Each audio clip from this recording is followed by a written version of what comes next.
I almost deleted this intro music button and replaced it with a clip of Ray J talking on Cam Newton's podcast. But as I was listening to it this morning, I'm like, this is the perfect song for this point in history we find ourselves in this week. Okay, like, stay with me. Hunter, hunter, don't you want to hunter, hunter? Don't you want to hunter, hunter? Don't you want to? Everybody! Hunter, hunter, don't you want to hunt? You guys, let's go. Let's fucking go.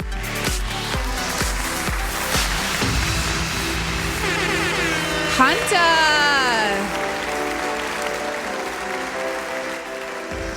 Oh my God, big drop right here. Here comes the rodent shit and piss in the air. Everybody, put on a mask. Cover your mouths. Oh no, it's coming through the air ducts. Oh no, it's coming through the AC. Oh no, someone's breathing on you. Crawl into a hole. Kill yourself. You guys, sorry. We're all gonna die. I already talked about this. It's 2027 and 2029. The Apophis asteroid is gonna take us out. So we're all gonna die in a couple years anyways. If you're taken out by Hantavirus first, what would you rather die from? What would I rather die from? I would rather I want to experience the asteroid, honestly. I want to experience that 3 mile high wave taking out San Diego. I believe it's April 13th, 2029. The entire west coast of the United States and parts of Asia are going to be taken out. And then I'm sure they'll just nuke everything else and just everything will be like all the other countries will just sacrifice themselves. What do you call it? Just mass.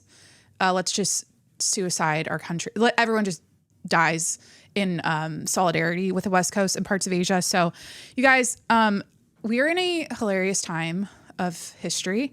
As always, it's always something. Hantavirus. I just know the way we were like, because it was coronavirus, right?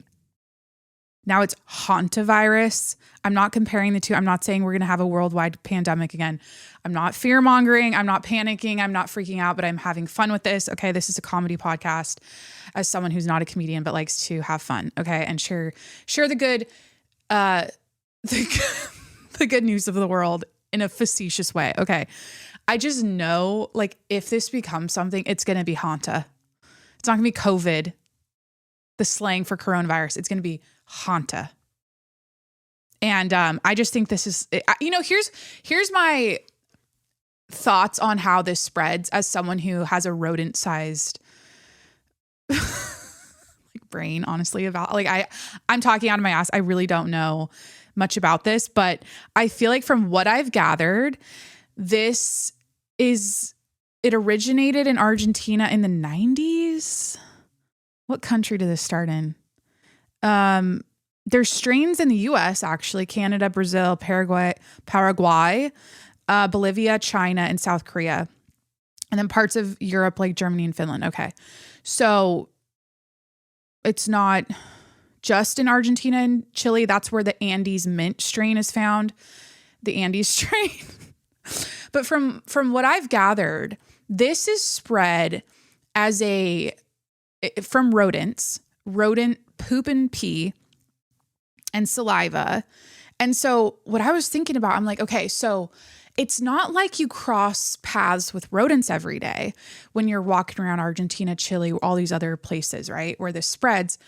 It's not like you're, mouth to mouth or ass to mouth with a rat or a mouse or I'm not sure what other kinds of rodents they have. It's not like you're fully just taking it in like that and getting sick, getting the Hantavirus that way. So this is an interesting start to the episode. I know you're here for episode 3 of my secret project series. We will get to it. I have an amazing quiz for you later. So stay tuned for that. Thank you for being here. Okay. I appreciate you. That's actually for me. The clapping's always for me. I don't know why. So I'm assuming because it's like it's a spray. It's like an aerosol spray. I'm assuming that in the ducts, in the vents, in the air conditioning tubes in these countries where this spreads, I'm assuming just like what happened to me as a new homeowner last year, I'm assuming the rodents crawl up these vents and they shit themselves, and that shit and piss becomes one with the air conditioning air and spews out of the vents and infects the people that way. That's the only way I can see how this is a thing. Or are they just shitting and pissing around the area? I don't know, like around the house, in the walls, and that somehow gets out, or just in the air from like the streets.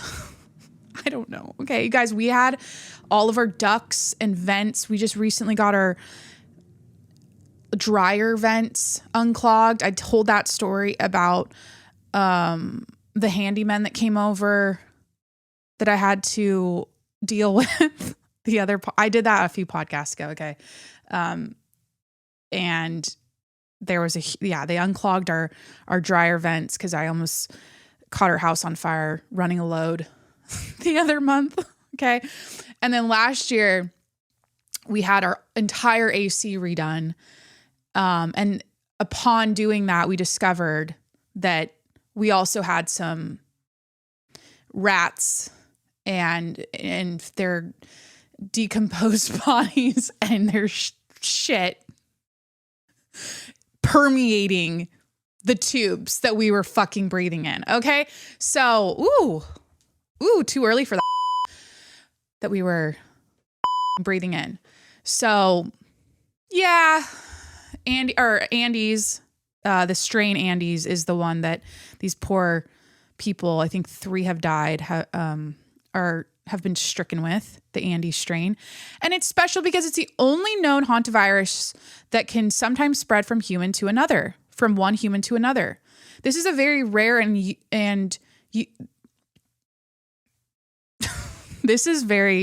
it's 9:23 a.m. on Friday, May 8th. Okay. So we're early and we're podcasting, but we're having fun. It's a very rare and oh my God. Change the subject, Jacqueline. Change the subject. Okay. It's the only known hantavirus that can spread from one human to another. That is very rare and usually happens only with really close contact. Did I put on deodorant? God damn it. I might have to pause this and go put on deodorant. Shit, I actually do. Okay. This is a new sweater, and we're not doing this today in a new sweater. We're not. I just showered too, and sometimes okay. So there's this cruise ship, the MV Hondius. By the way, we're gonna get into life updates. Okay, we're gonna get into the news. This is just the intro. Okay, we're gonna have fun with this Hanta that started on the Honda. The Hantavirus on the Hondius ship. We're gonna start with this because I'm having a laugh. I'm getting warmed up. Okay, and then we'll move forward, and then we'll do the quiz at the end, and talk about the secret project that I know you're here for because of the title. So episode 3, secret project this is the episode, but it's a segment. The project it exists as a segment. If you're new here, go listen to episode 1 and 2. This secret project exists as a segment of my show. The rest of the show is a normal episode with life updates, news, rants, me talking out of my ass about things I don't understand fully, streams of consciousness, and the occasional, I don't know. Okay, moving on. So like this is what my question was. I was like, what is this cruise ship? What were these people doing? Why were they on it? And of course, this was not a party cruise. Okay, this was not the Royal Caribbean party cruise. This wasn't a normal cruise. Okay. Of course, this was rich people who were on this ship for the purpose of science and adventure. Kind of like, this is reminding me of like why people went on the Titan sub. They had money and they're like, I want to go see the Titanic. I feel like this was like, I have money. I want to go see, or remote islands, rare animals. I want to go hiking in a place that most people can't access because I have money, so it was one of those things. So this was kind of like an adventure cruise for rich people. And the trip started in Ushuaia.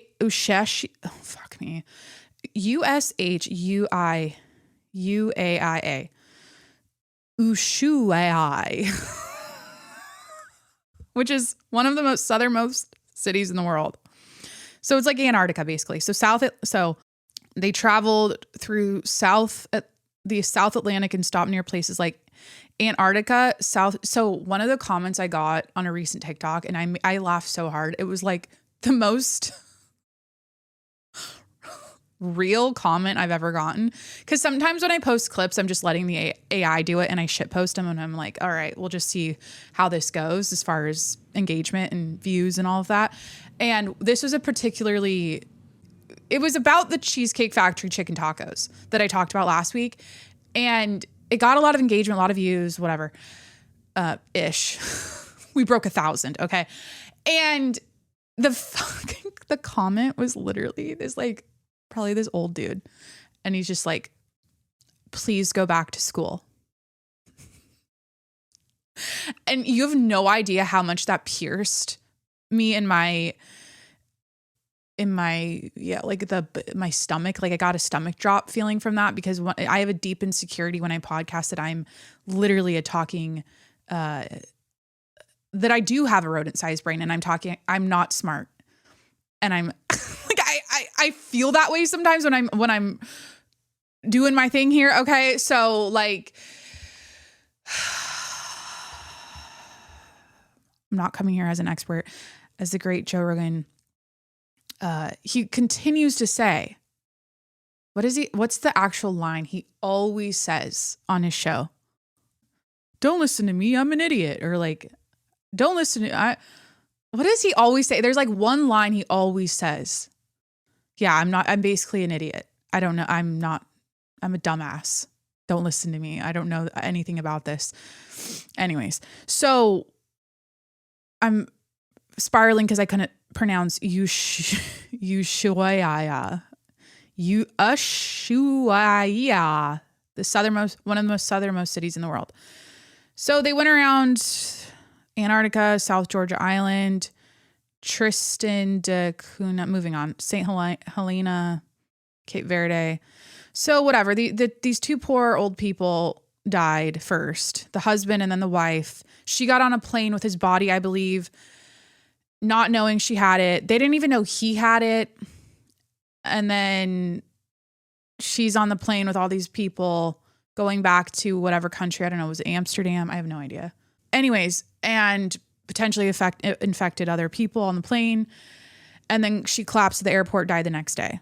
Tragic, right? And then I don't know who the third person is, but basically like right now in the US, I believe there's 2 people with Hantavirus from that ship. I think one's in Georgia. I'm not sure where the other one is. I think the other one's in Irvine. Some like 80-year-old dude, I think. So it's here. Okay. And of course I'm just having a laugh at this and we can move on because of what we've already gone through and the fucking imagery. The imagery of the full suits, the full blue, what are those? Hazmat suits? People going out on stretchers off the boat. Just the vibes. The people from the WHO addressing the camera in a very like, I mean, like, I could play some shit. You've probably already seen some of it. And what's my temperature check on this situation right now? I'm going to speak my truth. I'm gonna predict something, and I did this with the war in Iran, and I said it was it was gonna be a month, and I was deeply wrong. I think Hantavirus is gonna be a thing. I think it's gonna be a thing. I don't think it's gonna just go bye-bye in a month. I don't think it's gonna be like, do I think we're gonna full lockdown, quarantine style our society again? No, maybe. I'm kind of just like, I don't know. I don't have a lot of confidence in anything with stuff like this now because of what we've already gone through. So that's where I'm at. And it's like a 50% mortality rate, which is great. But I remember like during when COVID happened, it was also like, if you get this, you will die. And then we figured out that it wasn't that bad. And then I think if you're from these countries, especially Chile and Argentina, where this strain is from, I guess the people are pretty chill about it. Like this is a known thing. It's not like they live in fear and, you know, yeah. Okay. Do I have any other notes on Hanta? Horrible noise, Jacqueline. Why'd you do that? Corey's in San Francisco. I'm home alone with the dogs. Louie's looking at me right now. And I'm podcasting on a Friday morning and life is good. So with that, we'll move on. Please hit that subscribe button wherever you're listening right now. I'm on Apple, Spotify, Google Podcasts, Stitcher, Breaker. We don't really mention those anymore. Overcast, we didn't really mention that one. I'm on Spotify and Apple that's where I'm mostly known. Okay. Subscribe to my podcast wherever you listen to podcasts. And hit that subscribe button. Oh my God. Subscribe to my YouTube channel. This is a video and audio podcast. You can watch the full video on YouTube and Spotify video. So subscribe to my YouTube channel. Follow me on Instagram and TikTok at Jacqueline Monroe. You guys, I'm flopping on, let's just have a conversation about this right now. I am drying out on Instagram. Like, I am so boring. It's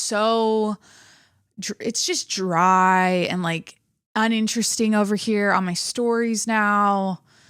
I just kind of don't give a shit. And you know what I mean? Like, I just feel like I'm actually flopping and I'm just like, everyone has this phase with social media at some point, and then it like goes away, and then they start posting a lot, and then they come back. It's honestly whatever. I mean, I'm on my phone a lot less. I'm more in the moment. I'm not documenting every single part of my day and making random, like, what do you call it, flat lays of my beauty products all the time and my whatever I bought at the grocery store, or like, you know, I'm kind of I'm enjoying it, and I think this is maturity. I think this is growing up. Yeah, it's not a way to live. I don't know. I just never feel like great when I'm constantly posting on Instagram. I'm like, this is a boring conversation. Okay, so we did the subscribing, and now we're going to do life updates. So I blew my back out. What's new? I wouldn't say I fully blew my back out, but it's talking to me. It's pissed off at me. It's like, hey, enough with the leg days. Enough with the hip thrust and the Bulgarians and the heavy RDLs. Why are you putting 3 plates on? There's no, yeah, you can do it. Yeah, you're strong. Yeah, your body is technically capable, but your low back isn't. It's hurting. Okay. And so I think we've talked about my twisted pelvis. That was a couple weeks ago or last week. I'm kind of dealing with these imbalances, and I'm starting to be suspicious of spin class as the culprit as to why I'm all twisted up. Because in spin class, most of the class, I think there's one instructor that switches legs, but for the most of the class is on the right leg. The beat is on the right leg, and you're doing that the whole time. And so that's the side that I'm having issues with. So I'm like, I don't know. I'm like, I'm not going to stop doing spin class, but yeah. Why am I talking about back pain? I was going to talk about something else related to back pain. Alex Earl has back pain right now. I have back. She just posted a video about that. It happens to all, it can happen to, is this a hot girl thing? Is back pain? Yeah. It is a hot girl thing because, most of us, I think it's subconscious at this point. We're not even aware that we do it. We've got that anterior pelvic tilt. And why do we have it? Because we're constantly, popping our ass out in the pics, popping our ass out when we walk. Okay. We're putting a little too much bend in that low lumbar region for the sake of looking hot. Okay. And I think in Alex Earl's case, she was sitting on a chair and she reached for her phone while she was holding a dog, Asia, her rescue, her beautiful dog. And she blew her back out that way. So it can happen like in the dumbest of ways. Mine is just a overuse, lifting, not doing the balancing out exercises and I need to do way more hip flexor stretching and you get the idea. So this is 30, this is 31. And, that's my first life update. Oh, Mark the sea lion. Let's talk about Mark the sea lion. I'm not sure if you're aware, but there was a beautiful male sea lion named Mark. I don't want to say God rest his soul yet. He's been missing from his rock for about a week now. But a week ago, this amazing man, he's at Nature Boy on TikTok, posted a video of a sea lion with his low back blown out, except instead of being blown out in terms of low back pain, it was he's missing a chunk of blubber. He was potentially bitten by a shark, or an orca whale, or hit by a boat rudder. And his low back was stripped and it was raw and it was exposed. And this poor seal, is there a difference between a sea lion and a seal? I think so, but I'm going to call him a sea lion. I think he's a sea lion. He's giving sea lion. He's giving majestic. I think seal is a little more bitch in that community, a little more like the beta version of a sea lion. He definitely wasn't a beta male. He was a alpha male sea lion, in distress. And in La Jolla here in the Cove in San Diego, there's this reserve area where all the seals come up and they lay there all day in this little circle cove thing. And the tourists come and stare at them while they're just laying there sleeping. And it's really cute. There's a lot of pups right now. I think it's pupping season, the baby season. Is springtime just that time where all the animals pop out a baby? I feel like that's kind of a thing. I know the chickens are doing that right now. The chickens are definitely hatching their chicks. I feel like the bunnies are doing spring is the time for the babies. And so, yeah, it's pupping season. Anyways, back to Mark the sea lion. This really great guy checked on him every day, made a little video of hey, Mark, we're hoping everyone's rooting for you, man. We hope you're feeling better. I mean, you guys, it was the most gory. It was probably the size of the actual wound. Was probably the size of a couple dinner plates. Okay. And it was deep. And there was a piece kind of dangling off of it, like a strip of skin or something. And he was getting in the water. He was swimming around, probably fishing. But long story short, he's been missing for about 5 days. They haven't seen him on this rock. People are pissed that he wasn't rescued by SeaWorld sooner. But the whole situation is that, and by the way, my life update is I was so invested into this. I was crying about it. Okay. When he was initially posting these update videos, he was doing it for a week. And then all of a sudden, Mark just stopped showing up at this rock.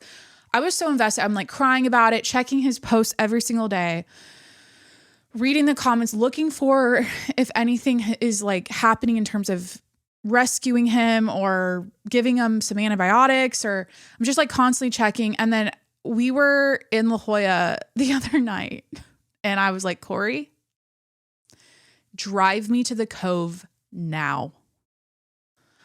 I've got pictures. I'm screenshotting Nature Boy's videos of Mark to try to get the exact location of this rock in La Jolla. And I'm looking at the background houses on the cliffs, and I'm looking at like any pieces of like these, what do you call it? These data points, Jacqueline, what are you saying? I'm basically trying to triangulate this location based on these screenshots I've taken to find Mark the sea lion. Okay, and find his rock, because he was going to the same rock every single day. So I'm like, Corey, drive me to the cove. And we started out going a little too far south. We worked our way up, and we found his rock. And Mark was not there. Okay, and I was devastated. And I assumed he's out fishing. 6:30 p.m. It's dinner time. He's out fishing. Nope. That was I think the first day he stopped being seen, and he hasn't been seen since. So I paid my respects. I went to his rock, and I just think that, there were flies on him. The maggots were probably doing their thing. And that can also be, the maggots on infections like that can be a good thing, because they stop. It does something when you have a wound like that. The maggots like stop the infection from spreading, or it's actually beneficial to have maggots in that situation. But people were saying they saw him having seizures one of the days, and he was potentially becoming septic. And so, unfortunately, I don't want to say God rest his holy soul, he's no longer with us, but he hasn't been seen. But man, he was showing up at that rock for a good week looking for help. And the issue that all the experts and the people are saying is that there are regulations and laws in place at this cove in La Jolla that basically means you can't let boats come in. You have to kind of let nature take it. You have to let nature take its course. You can't intervene.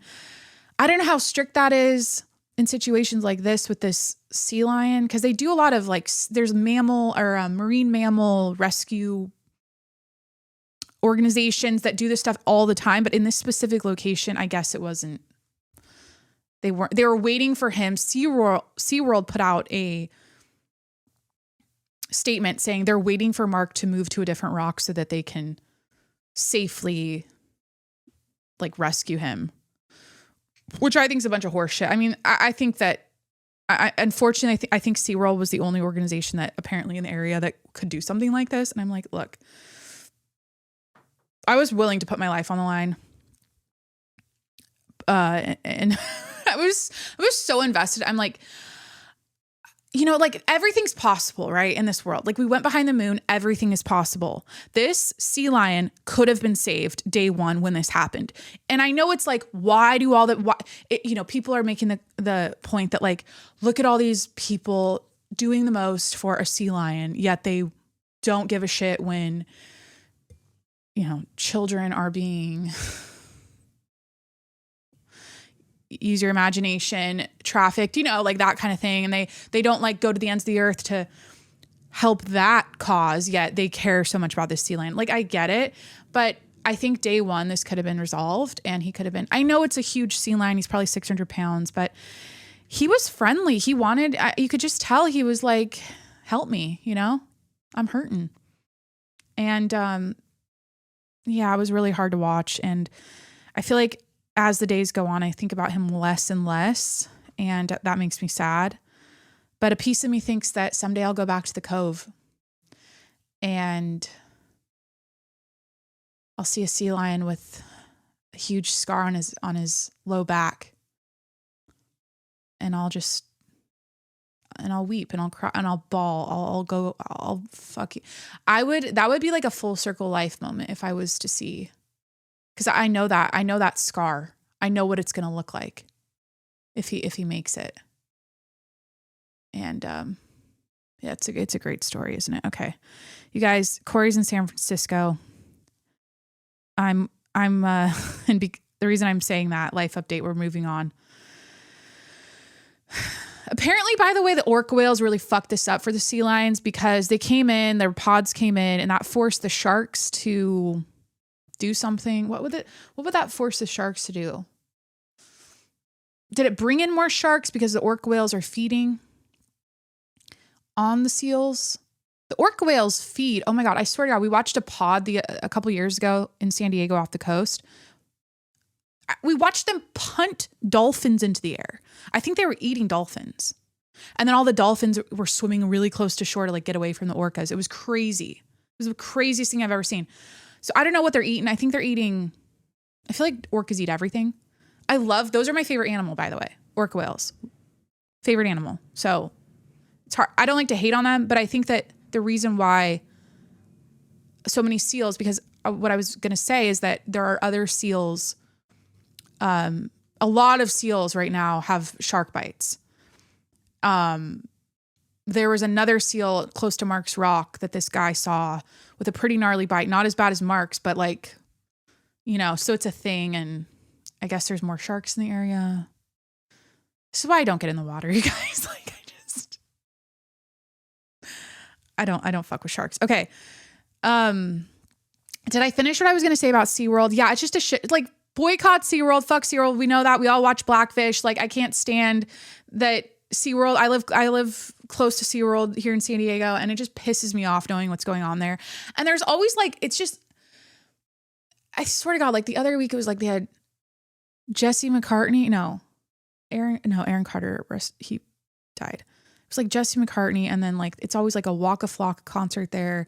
It's always like the has-been rappers and singers, which are my favorite, by the way. I still listen to every Waka Flocka song, like all the popular ones. Like, I was watching the Knicks game the other night, and every single, was that Mo Bamba? I got that's not Waka Flocka. No, what's the Waka Flocka song they always play in like arenas? Hold on. It's not Hard in the Paint. That's too like on the nose. I'm not okay, guys. I need to move on. Grove Street Party. No. Shit. Oh, 15th and First is good. For My Dogs. Maybe I'm thinking of, I think I'm thinking of Mo Bamba.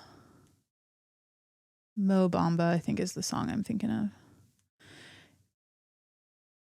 There's not a harder song when you're going out than Mo Bamba. Sheck West. Wait. Is this the song they play at arenas? Yeah, it is. Okay. So I totally fucked that one up. But anyways, SeaWorld, they apparently they had their eyes on Mark the sea lion, and they were waiting for him to move to a different rock, and nothing happened. And people were like, they weren't doing shit. They just said that. Anyways, moving on. That was so long-winded, but Corey's in San Francisco. The reason I'm saying that is because we're having our final yard work day, or yard work day.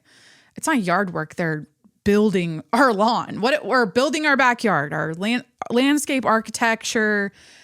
We're having a crew come in day on Saturday. So tomorrow, it's our final day. They're finishing everything. And Corey's in San Francisco, and I, the wife, okay, it's going to be a big deal for me to step up, put my big girl panties on. I am going to be the captain of the crew. I have to monitor the crew. They're coming here at 7 a.m. tomorrow. They've worked 12-hour days. I think the longest was the 13-hour day. Okay, they're going to be here all day, and I'm the bitch on site. Okay.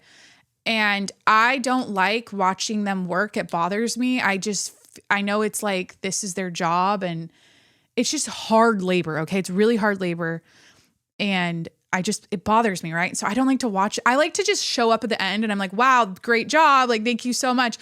I just have this like weird thing with watching work. But tomorrow I'm the bitch on site. no mercy. I have no, like, I have to pretend like I'm channeling. I told Corey, I'm going to channel Miss Trunchbull from Matilda.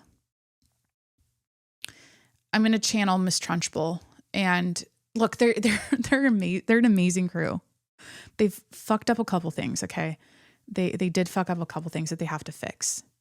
And it's the kind of thing where if I don't keep eyes on it the whole day, it's like the plant placement.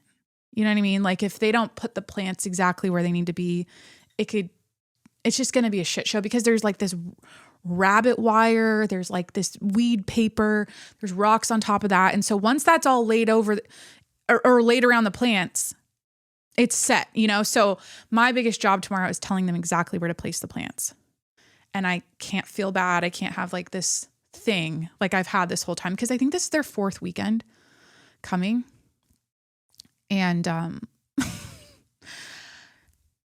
think I'm going to buy him a pack of beer and make him chocolate chip cookies. I'm not quite sure. Or maybe I'll get him they bring their own lunches. They've got great lunches every time they work here. They pack their own, but I might make them a little snack, a little celebratory. Here's a Modelo and a chocolate chip cookie. Yeah, so that's my weekend. Mother's Day is Sunday. And we didn't tell Corey's. So it's like Mother's Day Sunday. We're having his parents come over because we didn't tell them we're doing this to our backyard. Like we didn't tell them anything. And so we're just going to like say Happy Mother's Day, come to our house, look at our yard. They had they're going to lose it because it's so much different than the last time they were here. So that's our like Happy Mother's Day surprise. I don't know. And I'm going to make cinnamon raisin sourdough for my mother-in-law.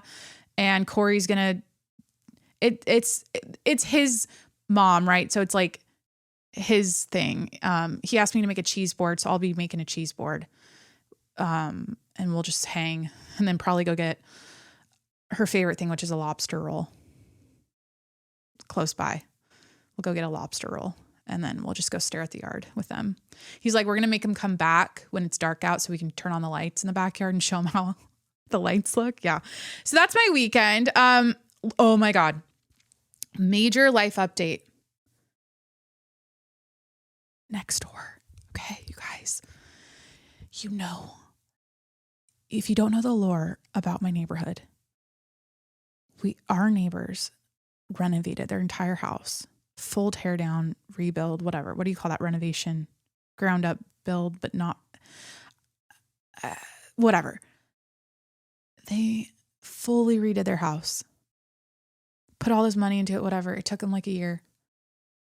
And then for the last probably 8 months, 6 to 8 months since they've moved in, they haven't touched their front lawn.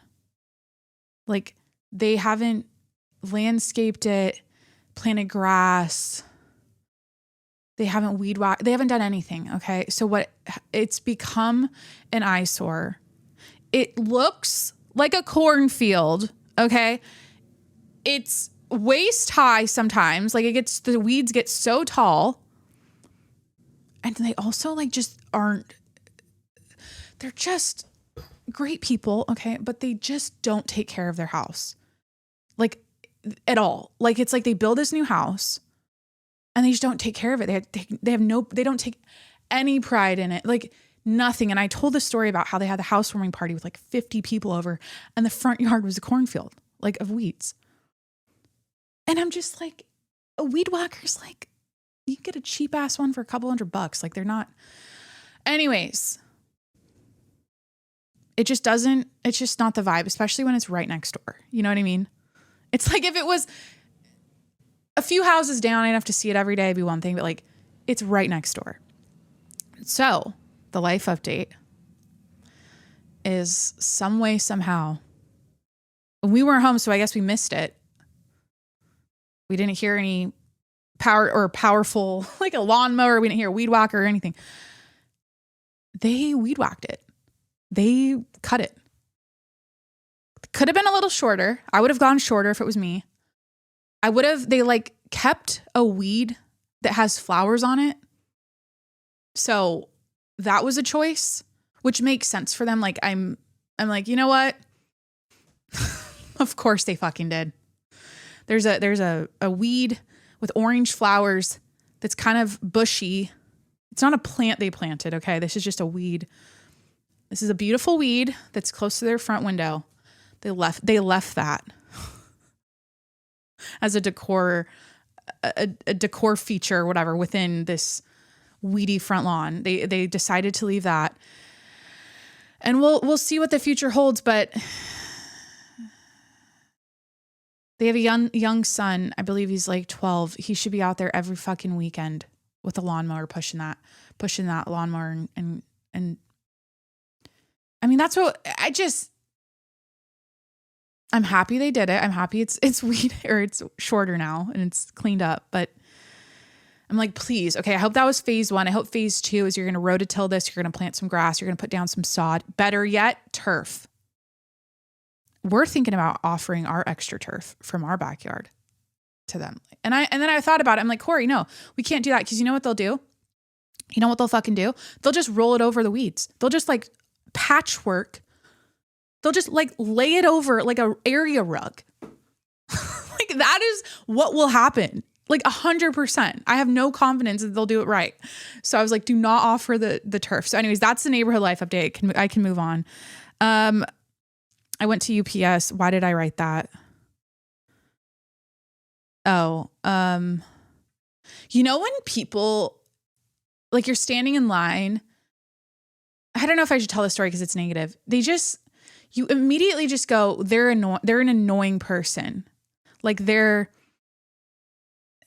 so I was at UPS, and by the way, can we talk about how amazing UPS is? The United Postal Service is the best in the game. Fuck FedEx, fuck USPS. What are the other ones?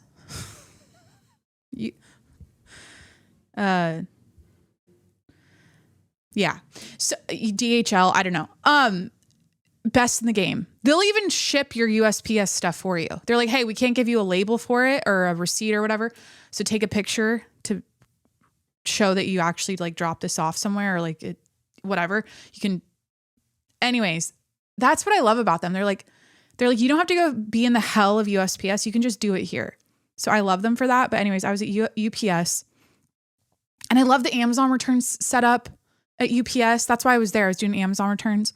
They have those plastic bags you can quickly like put the label on, scan your QR code, boom, boom, boom, boom. Like returns are so seamless. FedEx, I guess, is like that too, but I just like UPS better. I think I like the people there. They're Samoan in my neighborhood and they play island music and it's just a vibe. They're really friendly. And they were definitely like former college football players or something. Like I'm just thinking about like the only Samoans I've ever known in my life were football players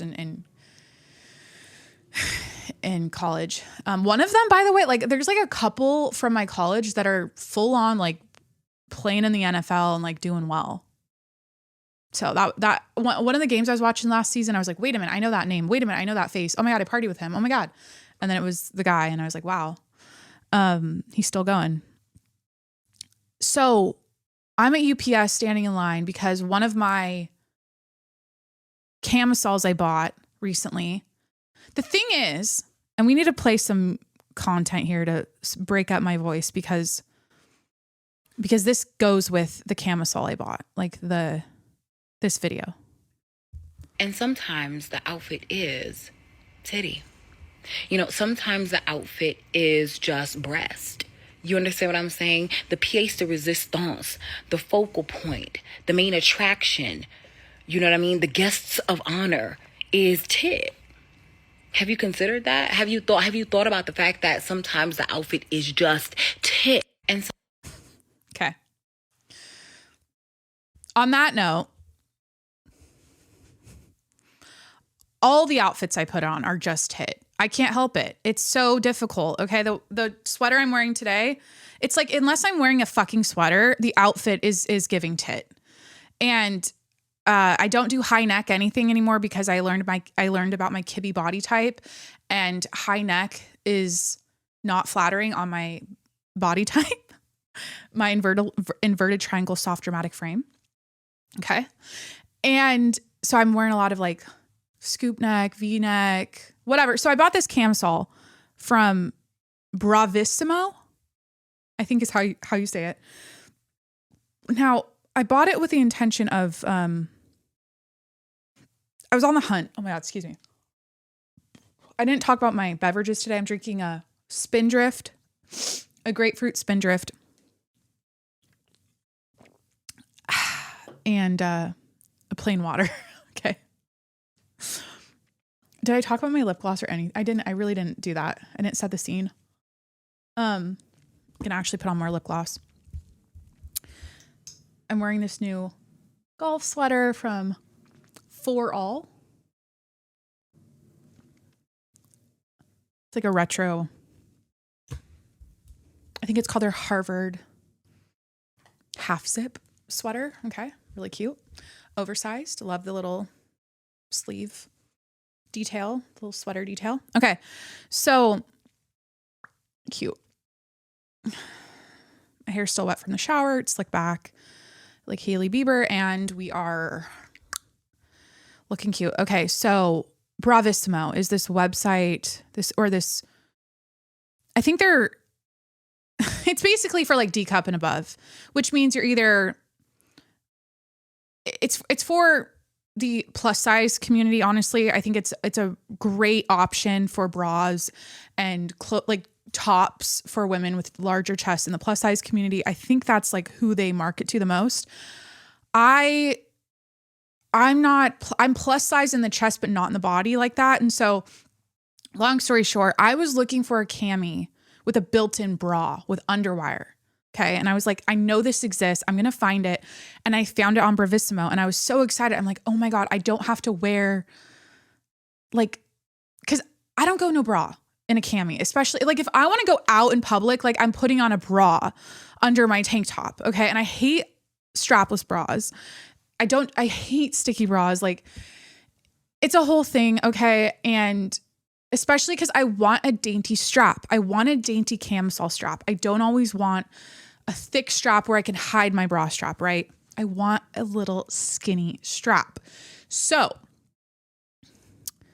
because like the juxtaposition of the huge tits with the skinny strap, like that combo is what I'm going for. That's back to the outfit is giving tit. Like when I want the outfit to give tit, that is what I'm going for. So I found this really cute cami from Bravissimo. And long story short, it was just all wrong. Okay. Like I thought I got my cup size, didn't fit. And then it's like, because I got, not saying my cup size, but like, because I got the size I got, it meant that because normally in a tank top, I wear a small or an extra small, cause they're usually tight and they stretch out. But it was like, I got a double XL because the cup size I got, you know what I mean? So the whole tank top was like twice as wide twice as wide as I was. Like it was just way too oversized, like plus size. And so I went to return it. Long story short, I'm telling this story because this lady in front of me was annoying. And I had a sixth sense, and then I was right because of another thing that happened in the parking lot that we'll get to. So I couldn't return it, long story short, because the barcode on the label was faded, and they're like, hey, you got to like reach out and get a new label. And I was like, great. Okay. They sent me the label, and then it was faded. So it was like nice that they sent me the label with the cami, but it was faded and all fucked up. So, and it wasn't cheap. It was like $120 for that cami. Maybe not that much. Yeah. It was like over $100. But that's how desperate I was to like get the look I wanted and the support I wanted without having to double up with a bra and a tank top. You get the idea. So, and I just had a flashback of the first time when I started getting, it's so weird looking back to the first time, like when you're a girl, like think about the first time you're like, wait, I have like a boob coming in. That's such a crazy time in your life. Anyways, I'm having flashbacks of when I was in like, I don't know, 7th grade, like 6th grade, 7th grade, going to Costco and getting a pack of like Hanes or Fruit of the Loom camis. And I thought it was a big deal that they had that built-in bra, which was just like a elastic strap underneath. Yeah. And then I started wearing camis underneath my polos, my Catholic school polo. Cause it was like, and then the girls that didn't do it, like really needed, like there were the girls in class that with the boobs coming in that didn't wear something underneath. And it's just like, I don't know. I'm glad my mom went into Costco with us and got us a pack of camis. Cause it just, it just flattens the situation. Cause it's just a weird little nub. Like when you first, I've never thought of that like since I went through that. Crazy. Okay. So I'm in line and this woman in front of me, I'm judging a book by its cover. It was just the outfit. She was really well put together, right? Like sparkly sandals, really nice dark wash jeans, nice tote, like a Louis Vuitton Neverfull classic bag. You can't go wrong with a Neverfull. Hair was really nice. I was noticing how like her hair had no split ends. It was just so shiny and perfect. So she was like put together, right? But it was just the way she was interacting with the person at the UPS cashier. What do you call it? The desk.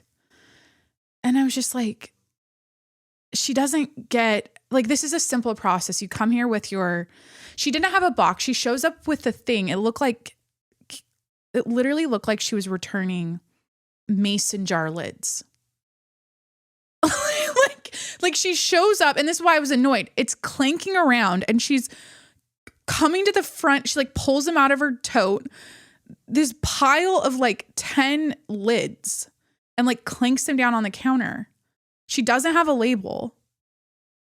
And I'm standing behind just like waiting patiently, right? And I'm just like, okay, like she's going to get a label and a box and like, okay. And she didn't want to like buy a box. And so the UPS lady was like, okay, if you don't want to buy a box, like there's a garbage can where people put their Amazon packaging. You could use one of those. And then she goes and looks in the garbage, which was the one I just used. And I was trying to be helpful. I was like, yeah, I just threw one away right there. I was like trying to be helpful, make this process go faster for her. She refused to use it. She's like, oh no, it's okay. I'll just buy a box. So then now we're buying a box. Okay. So now it's like, okay, we should have just bought the box in the first place. And I'm like, okay. So she gets all these clinky lids in the box. And then she's like dicking around on her phone trying to email a label, the return label. It's like she was so unprepared, right? It was just like one of those things where it's like, there's 10 it became like there's 10 people behind you. Like you can't do this. So lack of awareness, like just not prepared. Red flags are going up. I'm just like so annoyed. And it just took a while. Okay. The email finally went through. She got the label printed and then she's paying and then she leaves. And then I do I go to the front and they are like, hey, you got to get a new label for your Bravissimo cami. Okay, whatever. And so then I go out to my car and I'm in my car and I'm like ready to leave. And you know that feeling when you're in a car and you feel like, I think this happens on the freeway sometimes when you're next to another car, you feel like you're backing up, but it feels like you're going forward. Okay. That's like, I don't know if you've ever experienced that. So I'm in my car. I'm in front of UPS. I start backing up, back cam or backup cam is clear. I'm like, okay, I'm backing up. I'm in the clear. And then I notice to my right, this woman in her little white, probably Jetta. It's like, I don't know, white car, whatever, backing up at the same time, head forward, not even doing a swivel to see like, am I clear? What's going on in my surroundings? It's like I started backing up and she just started backing up at the same time, like fast. Also, by the way, she was going fast. And it was just one of those things where I was like, oh, of course. Like, you were just fumbling with the the can lids, the jar lids, and the label on the box in the UPS store. Now you're being weird when you back up, of course. Maybe she's just having an off day. I don't know. But just sometimes you're like, are people okay? And then we were doing the thing, like, as we were backing up, where we're like, you go, no, you go, no, you go. And I just like backed. I just like took initiative and made her stop because she was being jerky. Like, I'm like backing up still. And then she slams on her brakes fast. And then I kind of was stopped at that point because I'm like trying to see, like, what is she going to do? And then she starts going again. And I just kept going. I was like, figure it out. It's your turn to stop. Because I started backing up first. Anyways, this is long-winded. I think those are all my life updates. Did I just go updates? It's my lip gloss getting stuck. Like, my lips are sticking together. So I went golfing yesterday and I hit balls, which is so me. It's like my back hurts and I'm like, I'm going to go hit balls. That's so me. I'm like, I'm athletic. My body isn't fragile. I'm not broken. I know this like twisting and when I'm doing my golf swing is probably going to just piss off my low back even more, but I wanted to go hit balls. And so we went and hit balls. I honestly woke up fine. Like, okay, my truth about the body and like back pain and is like, movement is medicine. You got to lubricate the spine. You got to keep that shit.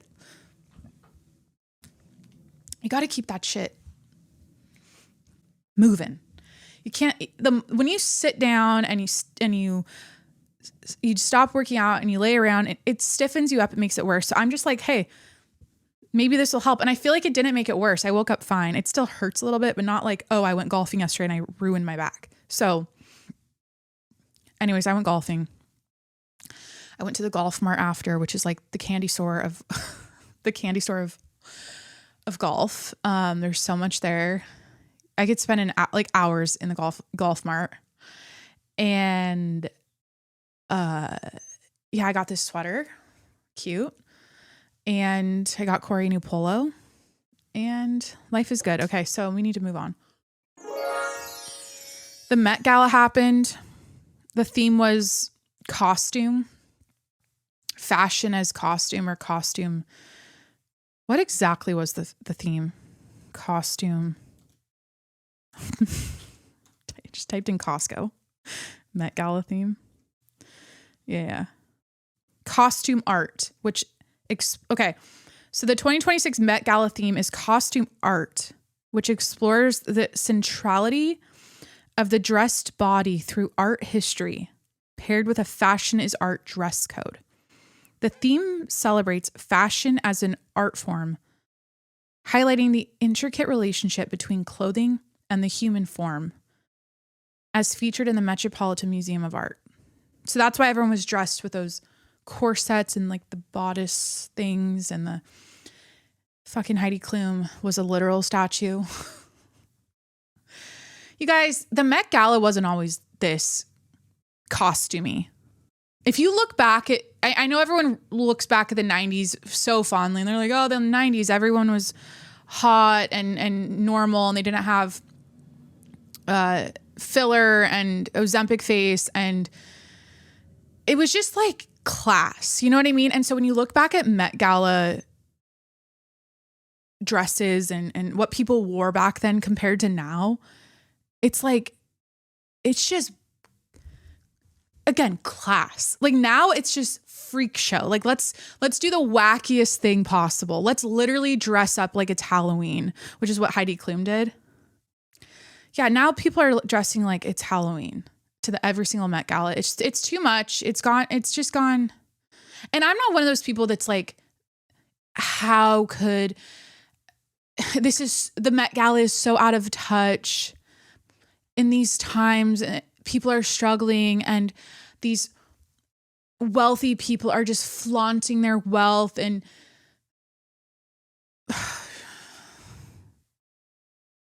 like gathering at these galas and be, it's like people talk about like the Hunger Games, like it's the District 1 or whatever, who was like the main lady?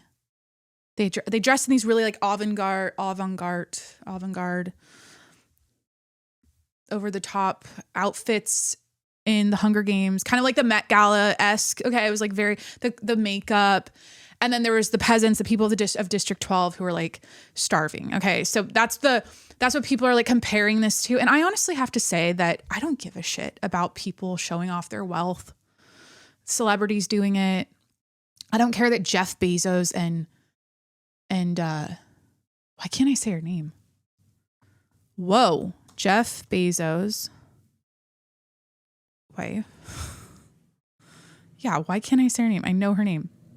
Lauren Sanchez. Of course, Lauren Sanchez. I don't give a shit that they bought this and they run it now or whatever. I don't care if it, like, this is my whole take on wealthy people doing wealthy people things. They've done that for all of time. Literally, for all of time, there's been wealthy people in the middle, and then the poor people. Like, there's always been different wealth classes. Okay. Now it's on full display because you have a phone, you have access to seeing it at your fingertips every single day of your life. Okay. But at the end of the day, like, just see it for what it is. It can piss you off, right? But it doesn't need to be like, this needs to be reformed. The Met Gala needs to be changed. These people shouldn't be flaunting their wealth like this anymore. They shouldn't. It's like, shut the fuck up. It's for charity. Guys, it's for charity. The Met Gala is a charity thing. So it's actually for a good cause. And it doesn't bother me. I think what bothers me is the outfits now are just getting a little too clownish. Like, who were my best dressed at the Met this year? Like, who was I like, just yes about? I always say that about Kendall. I'm always like, Kendall's my best dressed. It wasn't too much. She didn't do too much. I love the wing thing she did. Like when she, like fluffed up her dress and you could see it was like these giant wings, just so simple and beautiful. Like, I always like the more simple, beautiful dresses versus like what Kylie wore, where it was the peeled off Schiaparelli, like to the top was like she was naked and the bottom was like a peeled off dress. Like, cool concept and all. It's just, or what Kim wore. A lot of what the Kardashians like stay in their comfort zone when it comes to fashion. They always do the same silhouettes, the same thing, right? Like, especially Kim and Kylie. I feel like Kendall doesn't switch. She stays more simple, right? She stays more on the classy, just simple side of things with her fashion. Like I'm talking about their red carpet looks. I don't know what I'm saying. I guess Kylie's always in a bodycon something. And I think people are like, switch it up, like do something different. I don't know what that would be. Like, what would be a different vibe for Kylie that is so like, it's not showing off her body like that. Maybe like kind of like a Jackie Kennedy dress. Just like what do you call those? It's like a sleeveless high neck with like a little cute collar. Right above the knee, little peep toe heel. Just like a straight down, something that's like fashiony and not like Fashion Nova. That's what I want Kylie to maybe switch up and do. Like, just something like oversized or just cool, Same with Kim. I'm like, I just didn't love the orange. Let me look at Kim's outfit again. Kim Kardashian. I just honestly, people liked it. I just think her hair was wrong. I just thought she looked like a hot mess. Honestly, that was my first impression. It was like something about the height. She wasn't wearing pants. I don't think it was her best look. I'm trying to like, what was her best look for me at the Met Gala? My favorite Met Gala look ever is Rihanna in that sheer sparkly dress with that headpiece thing. God, and this year she dressed like an oyster or something. She was like a metallic oyster. And apparently her and ASAP, people read way too much into their relationship. Like they're like, it's a lavender marriage and he's humiliating her, how he flirts with other women, and she knows that he does that. And look at how they were acting in the bus after the Met Gala. They look like they were at each other's throats, pissed off. It's like they're just a married couple. That's like a typical Tuesday night. Like they looked like they were just kind of getting into it. Maybe just something annoyed them, and like they're exhausted. It's a long night and they're just kind of having a little thing. That's a normal married couple like dynamic. It's not like we need to overthink and read into it further than that. I don't know much about their marriage and their relationship other than, I think, how many kids do they have? Like 3 now. I love them, or I love Rihanna. I don't know that much about A$AP Rocky other than he's gorgeous and she's gorgeous. And I don't know. Have I seen their kids? Do they really show them? Kim Kardashian, my God, I need to see this full outfit, like a full body 2026. It was because for me, it was like the blonde hair down. And all of these outfits they wore were inspired by some piece of art or something. Every single one of them like that. There's always a reason behind it, but Kim was in this like orange superhero suit. I don't think orange is her color. I mean, of course she can wear anything. She's beautiful. Of course. I think that about Kim Kardashian, whatever. I just thought it wasn't her best. And I didn't like how short she had this orange like bodysuit metallic thing. And then no pants. It was like cut like a big, like a bathing suit, like a one piece. And then she had this cape thing around her ass. I don't know, but it was just short. I feel like if that was longer and it actually like draped on the floor a little bit, I think that would have made sense. I just didn't like how it cut her at her ankle. The proportions on this were just off to me. I loved Hailey Bieber's. I don't love the color on her. I think as someone who's super into color analysis, I don't know if that was her best color combo. The gold with the really deep blue. That was like a deep winter girly color. I don't know if she seems more like what does Hailey Bieber seem like? A spring? Of course she's like a spring or a summer. No, but she's warm. Is she an autumn? I don't know. But that blue was very deep winter. I think she looked beautiful though. Like I think I loved her jewelry, her simple jewelry, and her slick back. I know that's controversial. Everyone's like, wear your hair down, but like that's her signature look. She looked beautiful. Like her and Kendall always look the best. Like her, Kendall, Kylie, honestly too, but I didn't love the blonde eyebrows this year. Yeah. Heidi Klum. It's just like, have some respect. Like, it's like she was going to a Halloween party. Like it was so unserious. It's cool to see. Like, here's what I will say. It's art, right? Like costume art. So it's supposed to be costumey. It's supposed to be kind of over the top like that because of the theme, I guess. Like no one looked terrible. Heidi Klum, I guess you could argue did, but it wasn't like it wasn't like offensive. It's just, did they used to have themes like this back in the day? I feel like people would just dress up kind of like the Oscars, like really nice and classy. Maybe there was a color theme. I don't know. They should just do a color theme at the Met. This year, everyone wear pink. Or like a theme where it's like, the interpretation can't be like, be a clown. It's like, I don't know. Okay. So so that's the Met Gala. I missed the Kentucky Derby. Like I saw it, but I didn't talk about it. I haven't talked about it yet. My heart, you guys, I'm obsessed with Golden Tempo. I'm obsessed with this horse. I love him. I love him. And I see these videos of him like in the barn or like getting a bath or walking with his groom and like with his trainer. What is her name? Cherie. Hold on. I got to say it right because it's kind of a hard name for me to say. DeVaux, Golden Tempo trainer. He's not doing the Preakness because it's just too soon. Or it's too close to the Kentucky Derby. And that's why a lot of the horses that race in the Kentucky Derby don't race in the Preakness. They need to space that out further because allegedly like they need more time to recover from the Derby, even though it's like however long they race. I guess it's and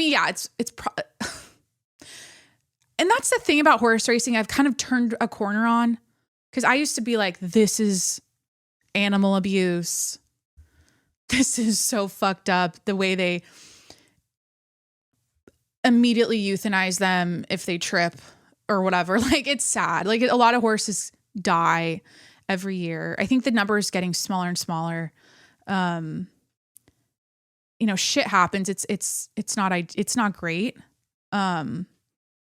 But I've turned a corner because I'm like, look, all of these people involved want what's best for the animal.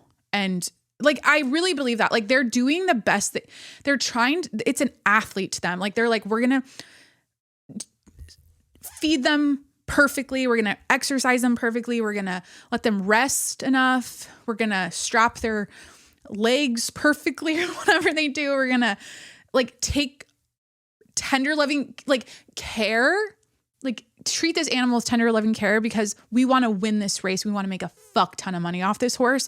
So I turned a corner in that way where I'm like, wait a minute. When I think of it like that, and it's not just like, oh, a horse, it's just a number. No, it's like there's money on the line. Of course, they're going to do the best job they can with these animals. And when it comes to running multiple races in the same season, because they only can run, I don't know if it's just the Derby or if it's all of them. I think, no, it's all of them because the only way you can win the Triple Crown is if you're 3 years old and you win all three. But the Preakness is too close, apparently, to the Derby where a lot of these horses don't run it.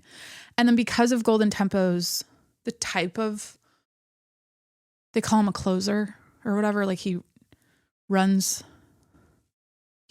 takes his fastest strides he closes the show, okay, like he did at the Derby, which was so sick. I love the overhead view of watching Golden Tempo in dead last, just like, yeah, you guys go ahead, do your thing.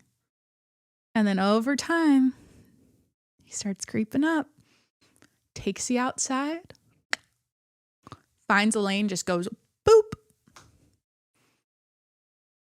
and wins it. Like,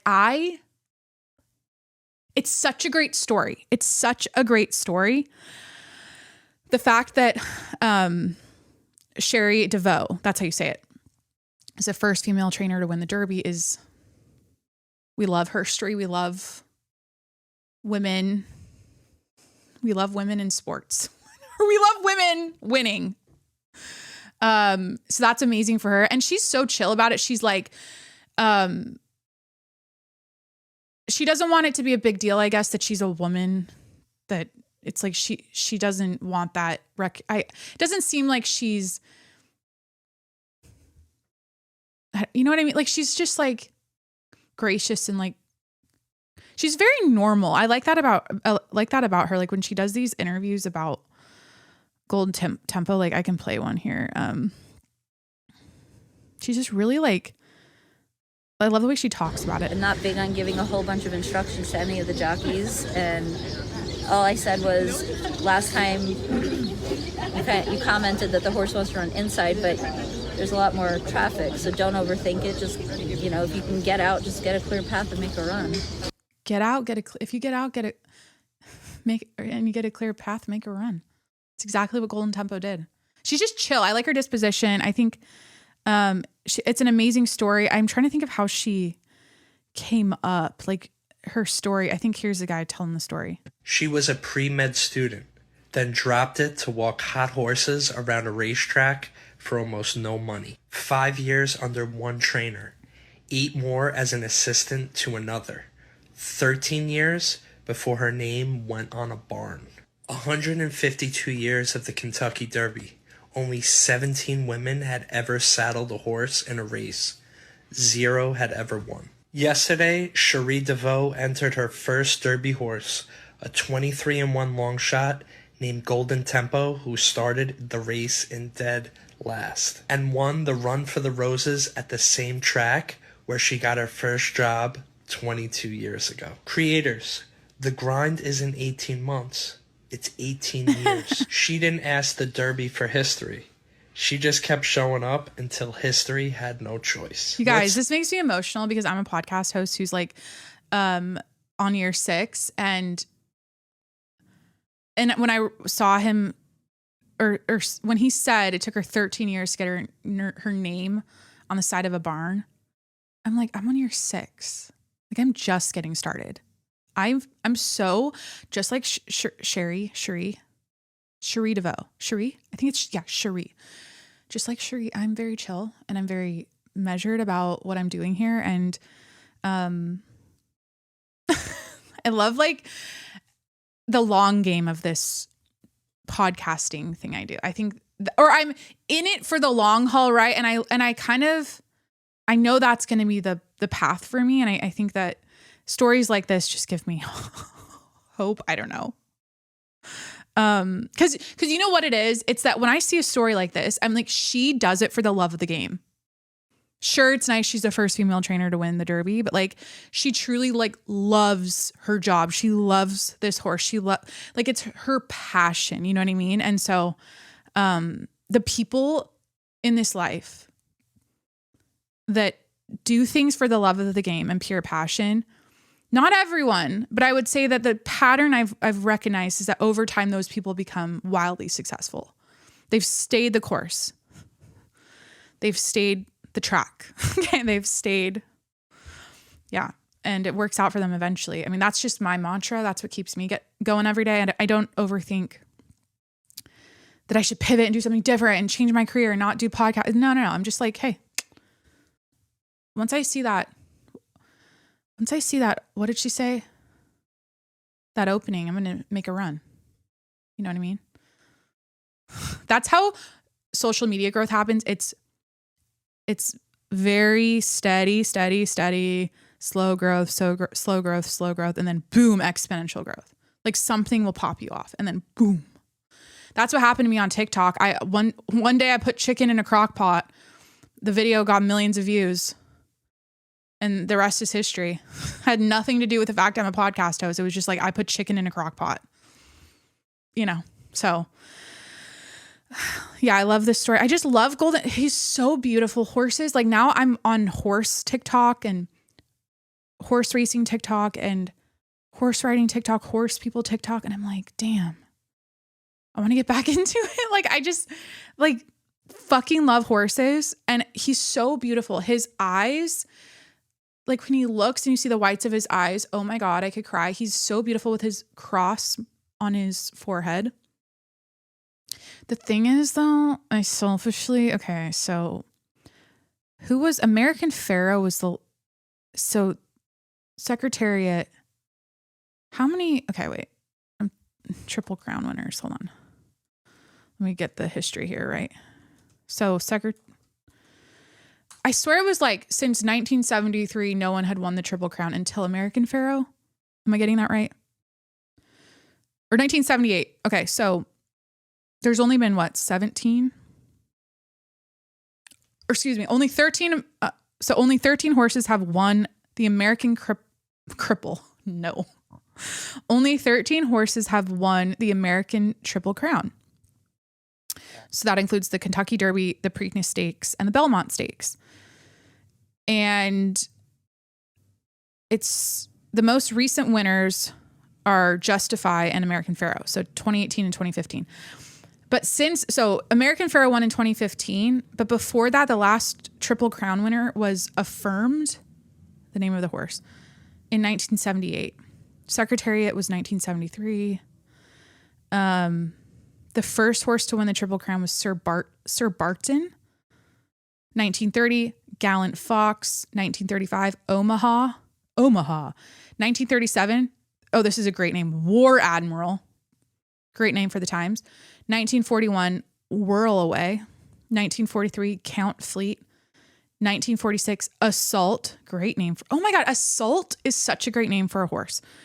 1948, Citation. 73, Secretariat. That's honestly the best name for a horse. Secretariat. It's just, yeah. 77, Seattle Slew. 78, Affirmed, then American Pharaoh in 15, and Justify in 2018. So selfishly, you guys, because I love a great story, and like, it's not enough that it's not enough that that Golden Tempo for me. It's not enough for me that Golden Tempo started in dead last and won the Kentucky Derby. And Cherie DeVaux is the first female Kentucky Derby, or first female trainer to win the Kentucky Derby. That's not enough for me. Like, that's such a great story. That could be a book. That could be a movie, right? But selfishly, I'm like, and he's just not this kind of horse. He's just not this. He's an amazing horse, but like, I need him to win the Triple Crown. For him to win the Preakness and then to win the Belmont. I mean, like, that would be the story, like the, you know what I mean? But it's not going to happen. And that goes back to these trainers and these owners, these riders, all these people involved doing what's best for the horse. And that it's not best for the horse to push him and make him run the Preakness. And it's different. It's a different distance. I think the Preakness is a mile. I'm getting into the weeds. Sorry. We'll do the quiz. We're coming up on the quiz. We're coming up. This is a long episode. We'll get there. But damn, they ride so fast. And like, the thing about the Derby I was learning is that the track is soft. Like, the dirt is soft where their feet collapse more into it, which is crazy. God, I watched this devastating video somewhere of a horse race gone wrong somewhere in Korea, like South Korea or China. I'm not quite sure which country it was in Asia, but the horse's leg snapped, like completely snapped. And he was trying to run still on the fucking stub of his leg, and they had to put him down. And like, in that situation, I'm like, fuck. They had to put they come around with the tent around him kind of, and like they surround. It's so awful. It's so fucking awful. Hurts my heart. So yeah, I guess I'm in my latest hyperfixation thing is horse racing stuff. Also, I'm put this on the list today. My other hyperfixation, no, the rabbit hole I went down last night. It was my first Home Alone night. Or Corey went to San Francisco yesterday, and so it was my first night by myself, just home alone with the dogs. And instead of like watching reality TV, watching the Hantavirus news or whatever the fuck is on the TV, Fox News, CNN. I don't think there were any basketball games last night. Instead of doing that, I was just down the rabbit hole and about the crisis of trust in America. Because you guys, I'm in tune with patterns and things that happen consistently over time. And I notice things, right? And I think the current state of our country, we're kind of in a severe point of, or it's getting pretty severe, how we don't trust anything we see. Like, I was down the rabbit hole about that. I might touch on that a little bit and share with you what I learned, because it's existed in history before. But I'm like, what does this society turn into when no one believes anything they see? They don't trust their government. They don't trust the media. What does that become? How does that manifest? And like, obviously a lot of things can go wrong in that situation. So, we talked about, I guess West Wilson from Summer House, his nudes leaked. I don't fucking care. I'm so off of the reality TV drama right now. And the Alex versus Alex stuff, like that was so 2 weeks ago, you know? Apparently the latest article is that she doesn't sleep with her husband. They're sleeping in separate beds. I don't like, how does anyone know this information in the first place? And then I guess on one of her recent videos, she wasn't wearing her wedding ring. It's like, sometimes I take mine off and I forget. I don't think I ever forget to record with it because it's part of my recording routine. I do all my jewelry and everything. I remember to put everything on and fix my busted nails because I always have a busted nail. But it's stupid. I honestly feel bad for her at this point. I'm like, if her husband is an asshole and yells at people, I feel bad that, excuse me, I know in my heart, that would never be said about my husband ever in any situation. If he was running a company like Unwell, you would never, that would never become a Vanity Fair article, because apparently a Vanity Fair article is coming out about Matt Kaplan or the Unwell Network. That's what everyone's been mentioning as to why Alex Cooper addressed the Alex Earl beef thing in the first place, to redirect block and bridge, the PR thing, the block and bridge, to redirect people's attention to something else instead of her company and her husband and the Vanity Fair article coming out and the drama of that. But when I think about who I married, I'm like, there's no world where that would ever happen. Because I know, that's just not who he is. So sometimes you marry an asshole and and you go into it kind of knowing they're that way. But it's I don't know. It's hard to run a company. It's hard to run it's like a startup when I think about it, what they're doing. But yeah, so I kind of feel bad if he's not the greatest sweet. I mean, people have sides to them though. I can put things in a box. I can go, okay, maybe with her, everything's beautiful and great, which is hopefully what's going on, obviously. They're newly married. And then business wise, he lets it fly and he screams at people, but I have no idea. They're just I feel like everyone's moving on. Yeah. I think the Vanity Fair article will come out. Alex Earl's Netflix documentary will come out. I have no idea if she'll ever explain this. I think it's going to just fade away. I think the beef between Alex and Alex is just going to fade into nothing. Who knows? I don't know. So, former FedEx driver sentenced to death for killing Athena Strand. This is so awful. I had this as for the news segment today, him getting sentenced to death, because it's just crazy to hear. Okay, so here's the story. So it's awful. So Athena Strand was murdered in the back of a FedEx truck. I think she was 7 years old in 2022 by Tanner Horner,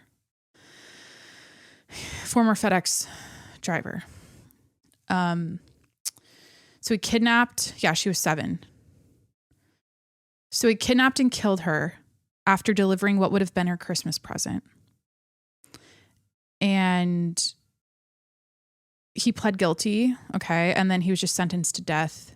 I guess there's been a ongoing trial for 4 weeks. Something that I thought was interesting is that he claimed that he has this alter ego. So yeah, okay, this is the thing that I was trying to recall, because I was trying to tell the story of this murder, this Athena Strand murder to Corey, and I was trying to recall what I read about his alter ego. And I feel like I've heard other people that have other murderers kind of claim that they become possessed by something like this. So when Horner was initially arrested, he misled investigators about what happened to Strand. He told investigators she was already dead when he put her in the back of his FedEx truck, which was disproven by an image captured by his truck's camera showing her alive next to him while he was driving. I think that's the video we've all seen. Horner also led investigators to a thicket on the side of the rural road, saying he had put her body there. Texas Ranger His name's Job. Texas Ranger Job Espinoza maybe they meant to write Joe. Job Espinoza was eventually able to get accurate information out of Horner by addressing him as Zero, which is Horner's supposed alter ego. So if you addressed him as Zero, he would, I guess, talk. In quotes, I played his game and I spoke to Zero, Espinoza testified. Ultimately, it's about locating Athena and getting the truth. And whatever he wants to be called, I'm willing to do that as long as it means actually getting to the truth. So Horner said when Zero takes over, it feels like he's in the back seat of a car being driven by someone else. Other times he said it feels like he's in the trunk of the car. So he has no control over his body. He's being controlled by something else. I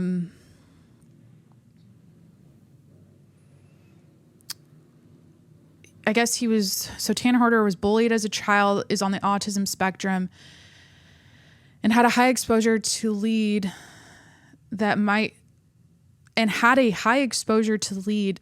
have made him, this is wordy, more likely to commit a criminal offense.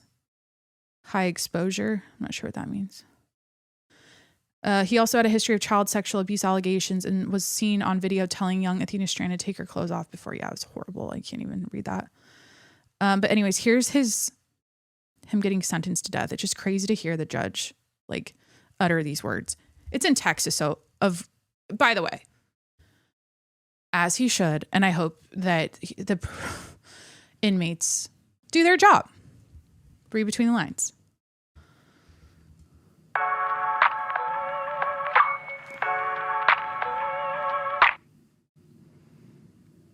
Mr. Horner, if you'd stand, please. It's the order of the court that you, Tanner Lynn Horner, has been adjudged to be guilty of the offense of capital murder as found by the jury. Jury having answered the special issues, making it mandatory that your punishment be death. It is therefore the order of this court that your punishment be death. Before the hour of sunrise on a date to be determined by this court,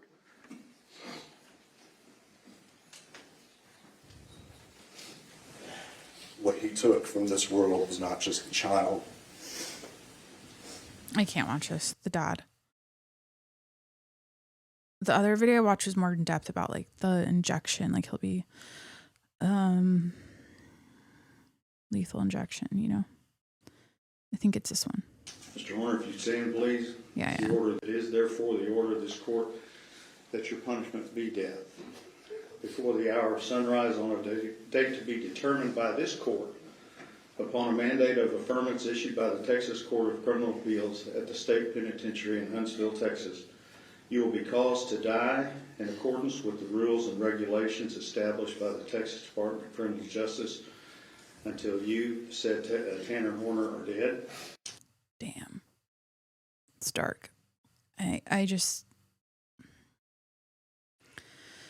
It's a horrible story. And then when you find out about the audio that no one should ever have to listen to, and just, I guess, the autopsy of her, and the recent thing I learned was that he potentially stomped her to death on the head because she had like van shoe markings, which I guess were the shoes he was wearing.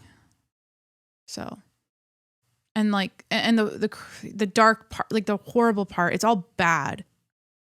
Every single part of it is bad equally, like everything, but that she didn't fully like die and he had to like keep trying to kill her, you know? So horrible. But now we know he'll be put to death. Lethal injection. Shout out Texas. Okay. This is getting long, but should we do the crisis of trust rabbit hole or people who are surrounded by chaos TikTok? Sometimes you see a TikTok and you're just like, yes to all of this. They said it perfectly. And I'm just going to play this. Do we have other there's Mike Vrabel. First of all, I don't like his last name is tough for me. It's like, is it Vrabel? No, it's like Vrabel. It's just like the VRs. Mike Vrabel. there's new Diana Rossini and Mike Vrabel like images of her pregnant on this boat outing. I mean, she was fully pregnant, like 8 months pregnant, banging this dude. Like, what the fuck? And she wasn't married for that long. She got married in 2022 and she had a couple of kids.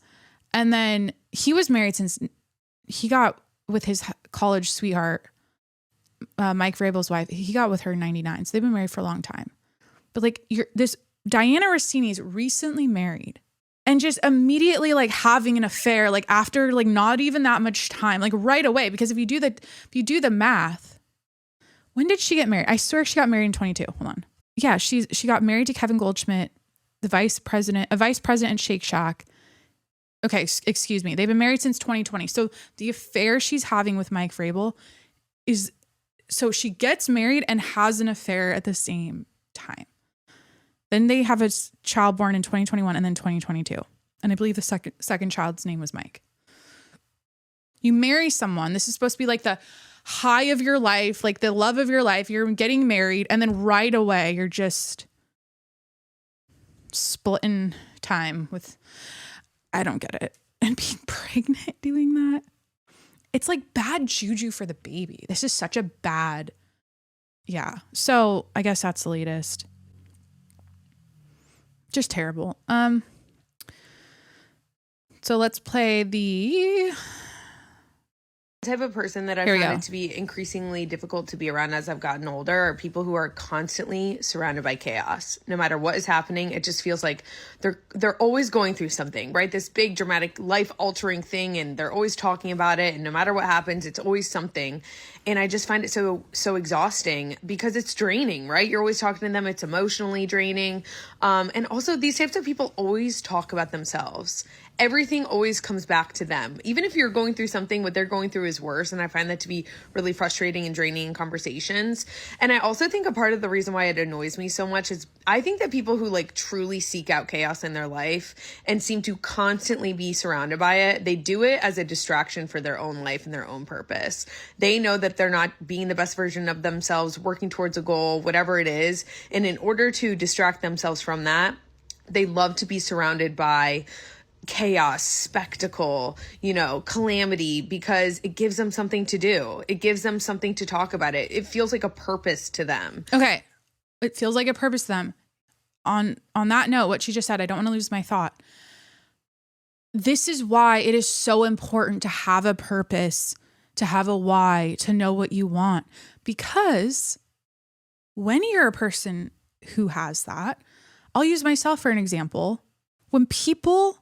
When there's chaos and drama and stupid stress and people problems and bullshit, that a lot of it is just like not even worth discussing because it's so stupid in the first place. You don't have time for it. You're focused on your priorities. You're focused on your goals. You're focused on your purpose and what matters. And so you're not able to be distracted by that. So that's why my biggest fucking mantra, especially for women listening to this podcast, is know what you want, like go after it, stay the course, and don't get in the weeds and don't get swept up in, especially like people problems and like drama. Because it's gonna, and I think that's just in general with life, like you don't have to. I love this, like, it's kind of a stoic mindset. One of the Stoics, I think, says this. I don't know which one of the philosophers, whatever. It's like, you don't have to have a strong opinion about everything. So when a little thing happens in a relationship with a person you're dealing with, or a friend, a family member, you don't have to have 100 out of a 100 reaction and opinion about it. This is what you need to do. You need to be able to look at what that problem you're perceiving as a problem is, and you need to tell yourself that this is fucking stupid and it's not worth my time to even entertain thoughts that this is, like, you don't need to, like, you need to tell yourself that it's not your circus, not your monkeys. That's the best quote too. It's like, not my circus, not my monkeys. Not everything needs to be your circus and your monkeys. And so back to what she said, like people that are constantly surrounded by chaos, constantly surrounded by drama, and there's always fucking something. Because there's people in your life where you're like, it's always something. Here we go again. What's it going to be this week? Or it's like always the same thing. And what you find about people, what you find about those people, what I found about those, what I find, I'm speaking from experience, I'm sure this is relatable, is that you realize that, yeah, this person is easily distracted by things. That becomes like their life because they don't have a true purpose. They've never really pursued what they truly want, and they don't have, they float in the wind, right? Like they're easily swayed by drama. But the people that aren't swayed by drama, the people that don't allow that in, are focused. It's about being focused. This is a self-help podcast. And what you find, and I think this is the most relatable thing, is that those people never ask about you. Somehow the conversation always ends up about them and their shit, and they don't really ever ask about you. It's a weird thing. You're like, okay, I'm bonding with this person over their life and their drama. And this is making them feel good because this is what keeps them alive. Like this has become their life. Like their brain is just always in this stuff. So when you talk with them and bond with them over, or listen to them talk about it and like be like, and you're like, yeah, fuck that. That's stupid that so-and-so did that. You kind of like go along to get along and like agree with them about it. Cause you're like, okay, I can't just tell them this drama is stupid because they'll cut my head off and they'll be like, fuck you. A lot of the times they don't like to be told like, you can't, you have to basically agree with it and you just have to go with it. But you find like that's your relationship. It's bonding over their drama. It's bonding over their BS. It's not mutual, you sharing about your life and like and this is the bullshit part. Oh fuck, this is the bullshit part.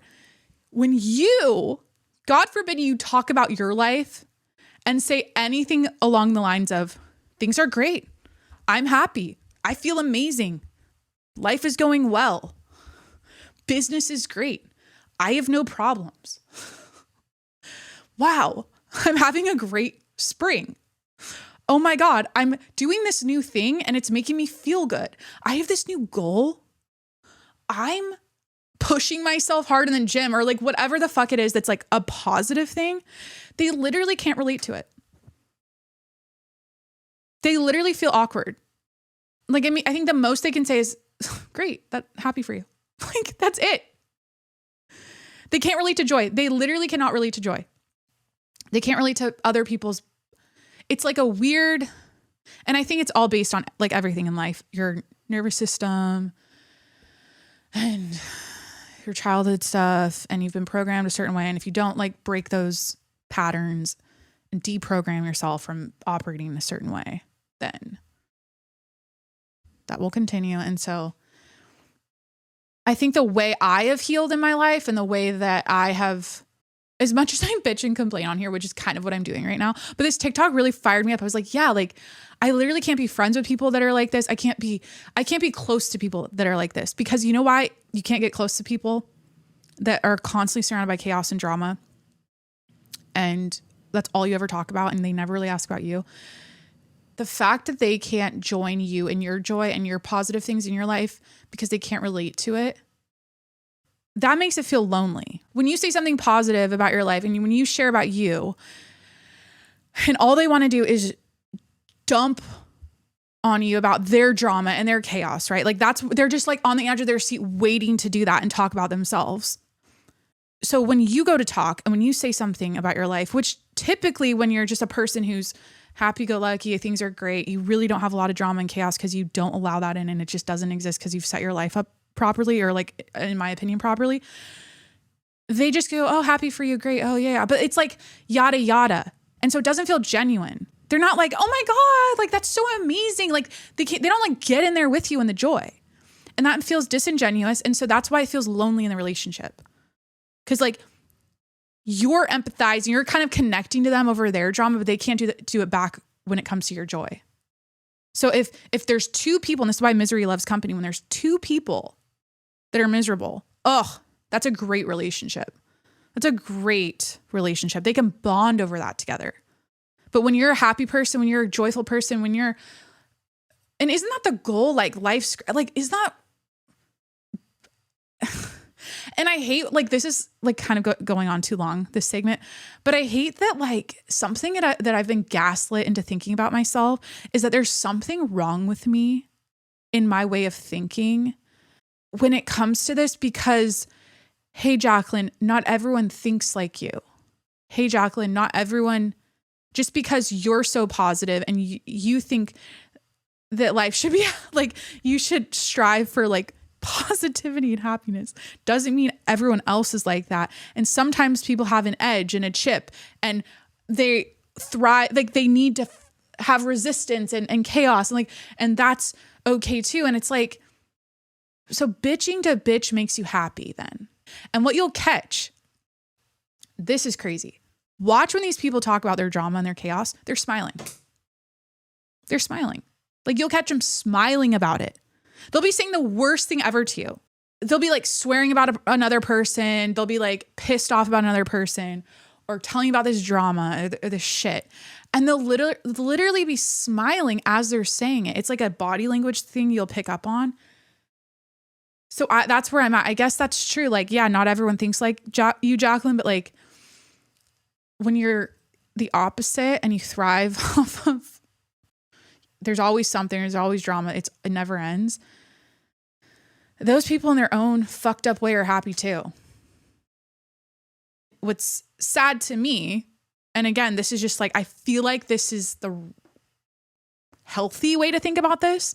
What's sad to me is that their nervous system relates to pain and struggle and chaos and stress. Like it literally feels good when that's going on than it does when there's peace, love, happiness, and joy. But like, fuck me for saying that. You know what I mean? Like I'm a piece of, like I will be gaslit and told like there's something wrong with me for saying that. So yeah, I don't know. I just like that TikTok really made me, it really resonated with me. Who posted that? Abe Froman on TikTok. Okay. So we're going to get to the quiz. Should we go down the rabbit hole about the crisis of trust? It's now 11:13 a.m.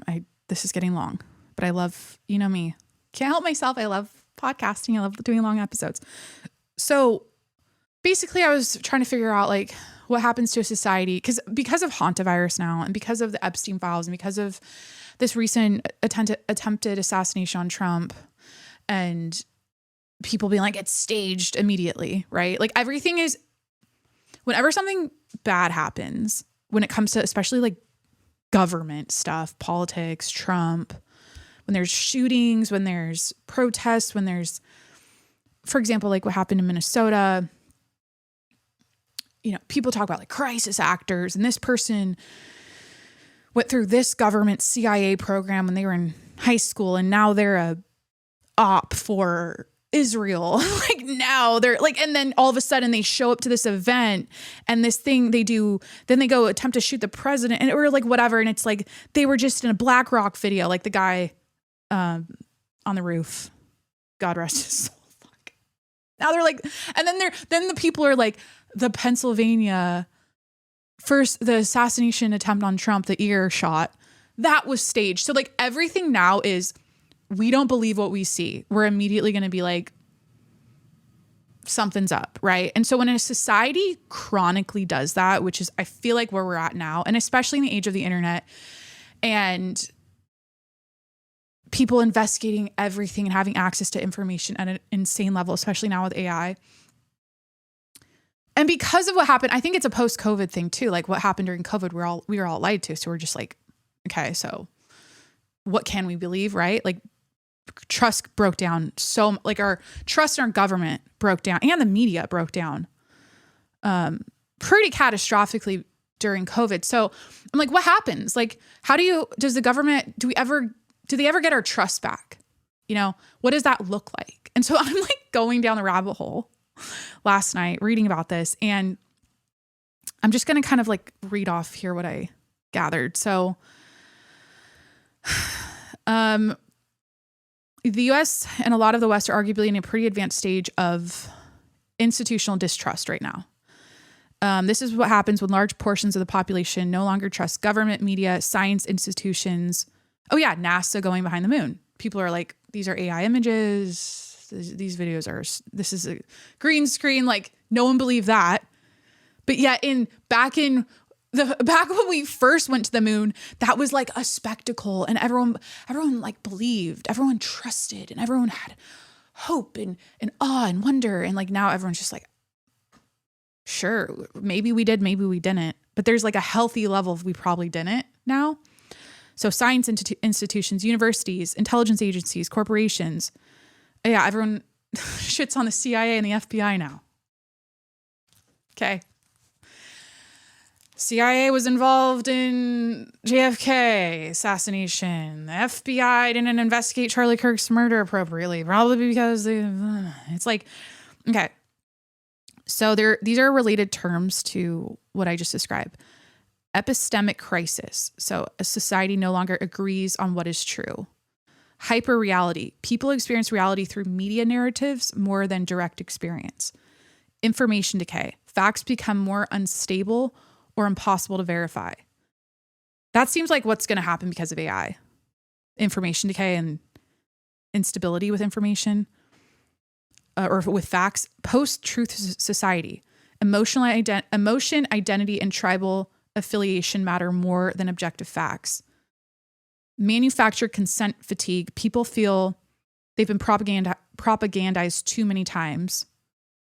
All of these things describe where we're at now, what feels like where we're at now, especially just with like internet culture. I'm talking about the reality.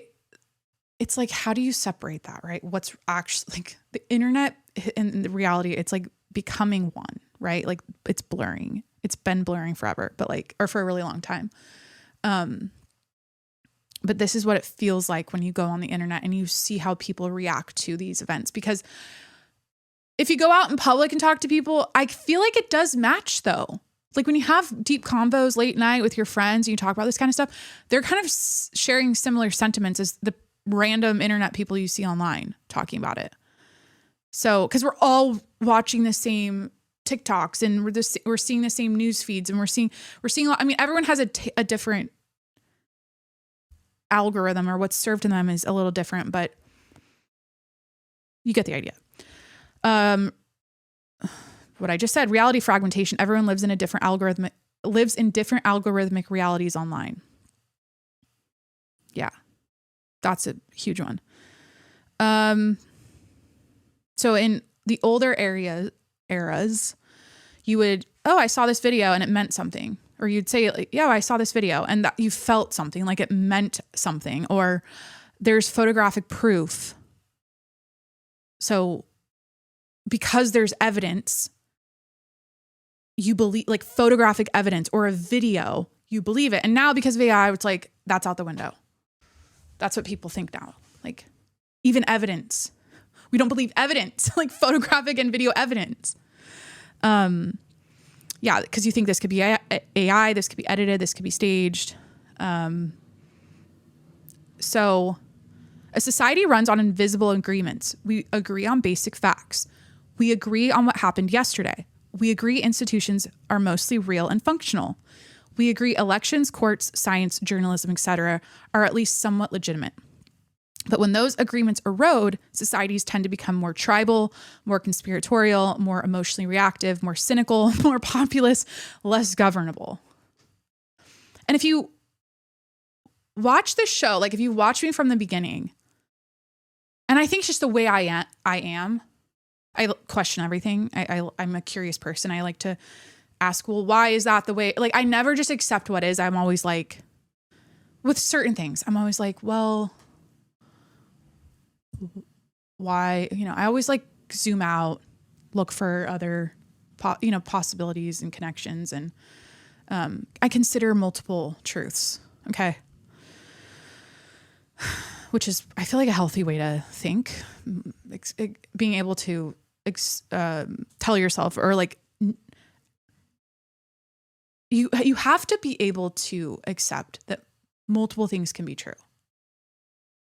That's where you have to start as a person now in this society. Like, two things can be true at once. And if you can't do that in your brain, you just seem stupid at this point. Like, that's, yeah.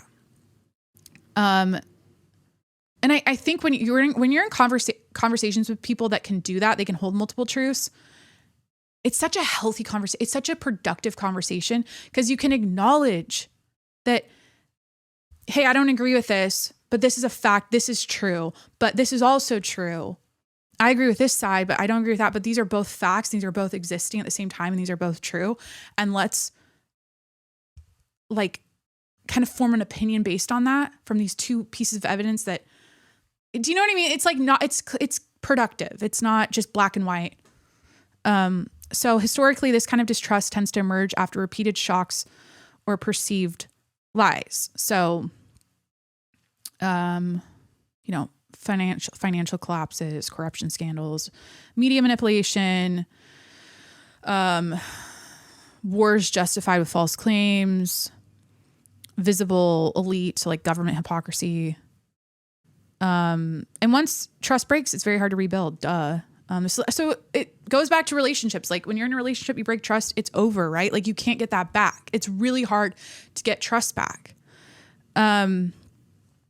So what it turns into, and it's like nihilism, right? Nothing is real. Just you're paranoid. Nothing is real. Truth is unstable. Meaning is unstable. It doesn't exist. Institutions are hollow. Like, life it basically feels meaningless and absurd and directionless, and you believe nothing. And so that's how far this goes. And I think I think a lot of people do right now. They have a healthy level of skepticism, and it can become a little nihilistic. And you don't want to go that far. There's different types of nihilism. There's existential nihilism. Life has no inherent meaning. I don't think we're there. I think it's this is a perfect descriptor for, I think, where we're at in terms of nihilism right now. Epistemological nihilism. Certainty or knowledge or true knowledge may be impossible because we don't know what to believe. We don't know what's real and what's not real. Certainty or true, like, knowledge or facts, like to be certain about facts feels impossible. Because of manipulation with AI and the media and government, like you don't know who to trust. You don't know what's real, what's staged. Did Trump really get shot in the ear? Was that all bullshit? You know, was this fucking who got shot? God rest his soul. Charlie Kirk. What was that? Was that some inside job? Like, this recent assassination attempt at the White House Correspondents' Dinner. Like, you know what I mean? Everything's like, well. So, I've always liked Nietzsche, Frederick. I can never say his name. His quotes. I used to, like, in college, I used to have, like, I always liked his quotes, but he was a famous, I wouldn't say he warned about nihilism more than the fact that he was, like, a true nihilist. I think his worldview was like, he had like I wouldn't say like full on pessimistic worldview, but like he was, yeah, more like he like was a healthy. He had skepticism and like he warned about it, and But anyway, so yeah, this was a rabbit hole I went down, and it really fascinates me because of where I find myself as a consumer of news, and where I'm seeing other people like online, or how I'm seeing other people online react and then report on it, right? So this Hantavirus is a great example, and that's kind of where this came from, because I'm watching the news last night, and then I'm like, wait a minute, here we go again, and we are already like, this is bullshit. They're pulling our chain. They're planting this virus for another worldwide pandemic, and so I'm like, great. Once again, we see something on the news, and I think the last time I turned, or I looked at a piece of media and was like, full on trust, I believe this is real, this isn't being overblown or whatever, was when I was at my timeshare job back in 2020. I had for like 2 months before I got laid off because of the pandemic. And I get this newspaper on my desk, and it's the front page is coronavirus's first case in the US or something. And it's the hazmat suits, and it's the people coming off the cruise ship or whatever. I think it was in San Diego. And I just remember seeing that and being like, oh, fuck. And then I turned on the news, and I was like, oh, fuck. And I was literally like believing it to the point where I'm like holding my breath in the grocery store. Okay. I was like, I'm going to die. Like, this is real. And then over time, we learned it's all bullshit. I mean, it's not all bullshit. People did die. Lots of people died. But you learned over time that the way in which they went about locking us down, just so many things the businesses closed from it. I mean, that was just bullshit. The way it collapsed a lot of small businesses, and the way people couldn't see their loved ones in the hospital when they're dying, or like when you're giving birth and you can only have one person, or like whatever. It was just all bullshit. Like the way once we figured all that out, that's like when I turned a corner, and that's when I started podcasting, right? Like that's when I started my show in September 2020. But like right when I got that newspaper, that was probably the last time I was like a true believer in media. I was like trying to think of a time before where, I mean, I've heard about conspiracies before, like Vegas shooting stuff or other tragic events that have happened where I'm like, yeah, there's some fuckery here, but not on the level of COVID. Definitely not on the level of that. And I immediately started following a doctor, I forget his name, and someone who was aware of like something Operation 2030 or whatever. And I was like starting to get things in my ear that maybe there's a bigger thing going on here than just, oh, there's a virus spreading. There's like a little bit of a plan or some sort of like and then the meeting of like of Bill Gates and I don't know, they're like rich people, billionaires prior to 2020 in like November, that whole situation. Like I started hearing about stuff and learning about stuff, and then now we all know that it was BS. And so the vaccine, that whole situation, the aftermath of the vaccine, blah, blah, blah, blah, blah. Okay. So, yeah, that's my rabbit hole. The next evolution probably has to be radically transparent, or like in terms of government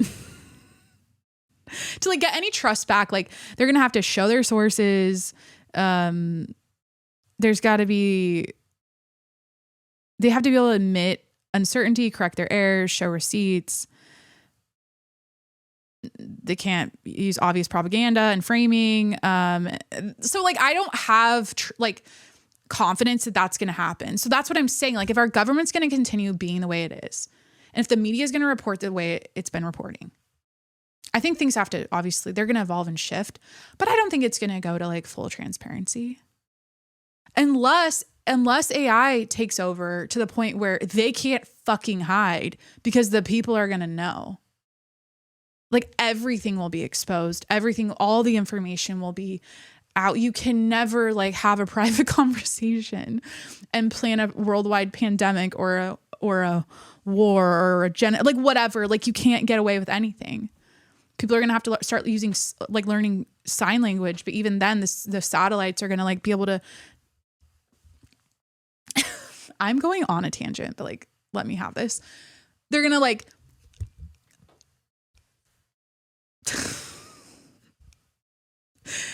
infrared, what do you call it? Like X-ray vision your house where you're having the sign language conversation with like Netanyahu about some sort of plot. I don't fucking know, like some sort of thing you're planning that you can't document anywhere. You can't say out loud. You can't like get, the only way you can do it is sign language. I don't know. And they're going to be able to like just decode that, like full surveillance state. Like you can't hide. That's the only way. I mean, I don't know. At that point, the AI will probably just be running everything. You guys, again, we're going to die in 2029. So yeah, it's either going to be the Hanta or the Apophis asteroid that'll take you out. So don't worry about any of this.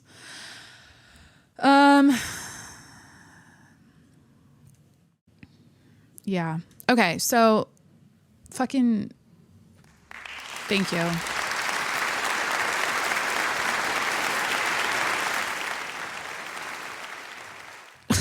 Sorry, I haven't done one of those tangents in a while. Episode 3 of the Secret Project series. Here comes the quiz. You guys, I'm pregnant. If you're new here and you didn't listen to the first 2 episodes, I am with child. Can you tell? I honestly posted my golf swing videos yesterday and I was like, if anyone is skeptical or wondering or suspicious, like I feel like I looked a little chub, which I've put on. How much have I put on? 10. So yeah, like I'm, we're thickening up. We're growing a child. We're living. And today's quiz is going to be the gender reveal quiz. Okay, that's my secret project segment for you today. We're gonna do like, how are you feeling? You're approaching week 16. Like, how's it going for you? Like, are you bumping yet? Like, what are you craving? Like, what are your symptoms? Okay, we're gonna do that, and then we're gonna go into the quiz and then wrap this up because this is very long. Okay, do I need lip gloss? I feel like, hold on, I think I need powder and lip gloss before I do this because. I'm kind of embracing the shine, actually. I think it looks better on the clips. We're just really half-assing the hair, though, today. I need to blow it out after this episode because it's still wet. And you guys, I know it depends on your hair type because maybe you're curly-haired and you can air dry and it looks great. And you can put some curling cream in it. But when you're a fine hair girly, like you have to blow dry your hair. Like it just poofs and it looks just like shit if you don't. So I'm going to make sure to blow dry this after the episode. Okay. So yeah, week 15. How am I feeling? What's the vibe? How are you doing? So let me think. Okay. I've been feeling great. Like I've been feeling so much energy, like bouncing off the walls. Like I can run a marathon. I've so much, like my body feels strong and energized. Like I've been feeling this way for, I think I'm going on 3 weeks. So I would say week 13. I think week 12 was like, I still had stuff. I was still waking up. Yeah. I think week 12 and maybe a couple of days in week 13, I was waking up with that really hungover feeling. Because pretty much, yeah, every single day of my first trimester, I woke up feeling like I pounded an entire bottle of tequila the night before. Like I woke up so hungover. It would take me like an hour to kind of get out of the fog. And I was leaning on coffee and I, not like leaning on it, but that's what I discovered. Like after I ate a big breakfast, because the thing is I'm such a wake up and caffeinate person. So when you get pregnant, you can't have over 200 milligrams of caffeine. Some people cut it out completely. I'm honestly doing, I measure it. I'm like extremely scientific about it. Right now I'm having, and honestly this whole time I'm definitely under 200 because I'm having like 120 to 150, which is not that much, but I've adapted where I actually think it perks me up just enough, you know, so I feel like a person. But yeah, in the first trimester, the only way I would feel less hungover, because you wake up hungover and you're like in this fog, you feel sick. Some days I literally had to go back to bed, but on the days I could kind of do stuff, I would eat and then have my little coffee. And then I'd be like, okay, like I'm not a zombie. I can like actually do stuff today. But yeah, as of week 14, 15, I'm like, energy is high. I literally do not feel pregnant. I do not feel like at all. Other than the hunger, I'm like, I feel like I did before I was pregnant. I don't know if I'm going to be the person that's like, I love being pregnant because I feel this great, but literally I feel this great. And I kind of love being pregnant right now. I'm like, this is a breeze. The only thing that was weird, or that's been weird, is I wake up starving at random hours of the night. Like a couple mornings ago, it was actually, this was yesterday. This was yesterday because I had to take Corey to the airport and we had an early wake up. So I woke up wide awake at 3:30, and I need to just eat right away when I do this, because now I know what it is. It's like, you need to eat. But I woke up wide awake at 3:30, like, oh, I can't go back to bed. I'm tossing and turning. And then by 4, it was like, eat now. So it's 4 a.m. I'm starving. And it's just crazy that you get hungry like that in the middle of the night. And we had to wake up at 5 to go to the airport. But I literally was like salivating thinking about dried apples from Trader Joe's that I had, the really good like New Zealand dried apples that I had in my pantry. So I like waddled into the kitchen and I ate so many apples, and I was like, oh, I feel so much better now that I had these dried apples. And then I like slept so hard for the next hour before I had to go wake up. So eating like at random times and just being hungry and ravenous is definitely a thing. Like I know after I stop recording, I need to eat. Like I'm feeling it come on. And once you feel it, it's like you have 5 minutes. My perioral dermatitis is still hanging out. It's on one side of my chin. It's like my little rash thing. I don't have any confidence that it's going to go away until I give birth. Like, I think it's just going to be what I have during this pregnancy. And if I think it's going to hang out even longer, especially if I decide, or I'm deciding I'm going to breastfeed, but if I'm not able to, for whatever reason, then I might be willing to take the medication to get rid of it, because it's literally impossible to kill. It's so hard to get rid of. Like, you'll have it. Yeah. So that's been annoying. Oh, this week, it's kind of gone away now, but my gums were just bleeding and they were sore. And it's like, I brush and floss every day and it's like, what the fuck? And my dentist told me this will happen. Like, this is a common thing that happens during pregnancy. It's like pregnancy gingivitis, but it really was only for a few days. And then it's like a lot better now. But my gums are bleeding more. You guys, the low back pain, back to that we talked about in the beginning. I think I really need to figure this out, because as my belly gets bigger, it's only going to get worse. And I'm so front heavy with the boobs, the gut, like it's in the belly, the future, like big belly. Like, I'm doing a lot of corrective stuff at the gym right now. Tons of hip flexor stretching, quad stretching. It's my right side. I just really need to like open up this whole part of my body because it's twisted and kind of off. And so it's definitely making my low back hurt, but it's really hard. Like, it's hard to get off the couch if I'm like watching TV or get out of bed. I have to and I'm already doing this because you're supposed to roll to your side and then get up instead of just like crunch up when you're pregnant. So I already do that, but even that is hard. I'm finding that, okay, not only do I have to sit down to put socks and shoes on and my pants, because it's honestly because my back hurts so bad. It's not because my belly's in the way. It's like my back hurts. I can't just bend over and like, yeah, like it really hurts when I think about it. but I have to like have Corey help me up off of couches and chairs. I literally am like, I need assistance. And so I might have him install like a bar next to the bed that I can like pull myself up with. No, I'm kidding. But in terms of exercise and all that, same old, just trying to work on this hip imbalance thing. Still doing spin class. I just really feel like being as fit as possible is the biggest gift I can give myself and my future child during this pregnancy.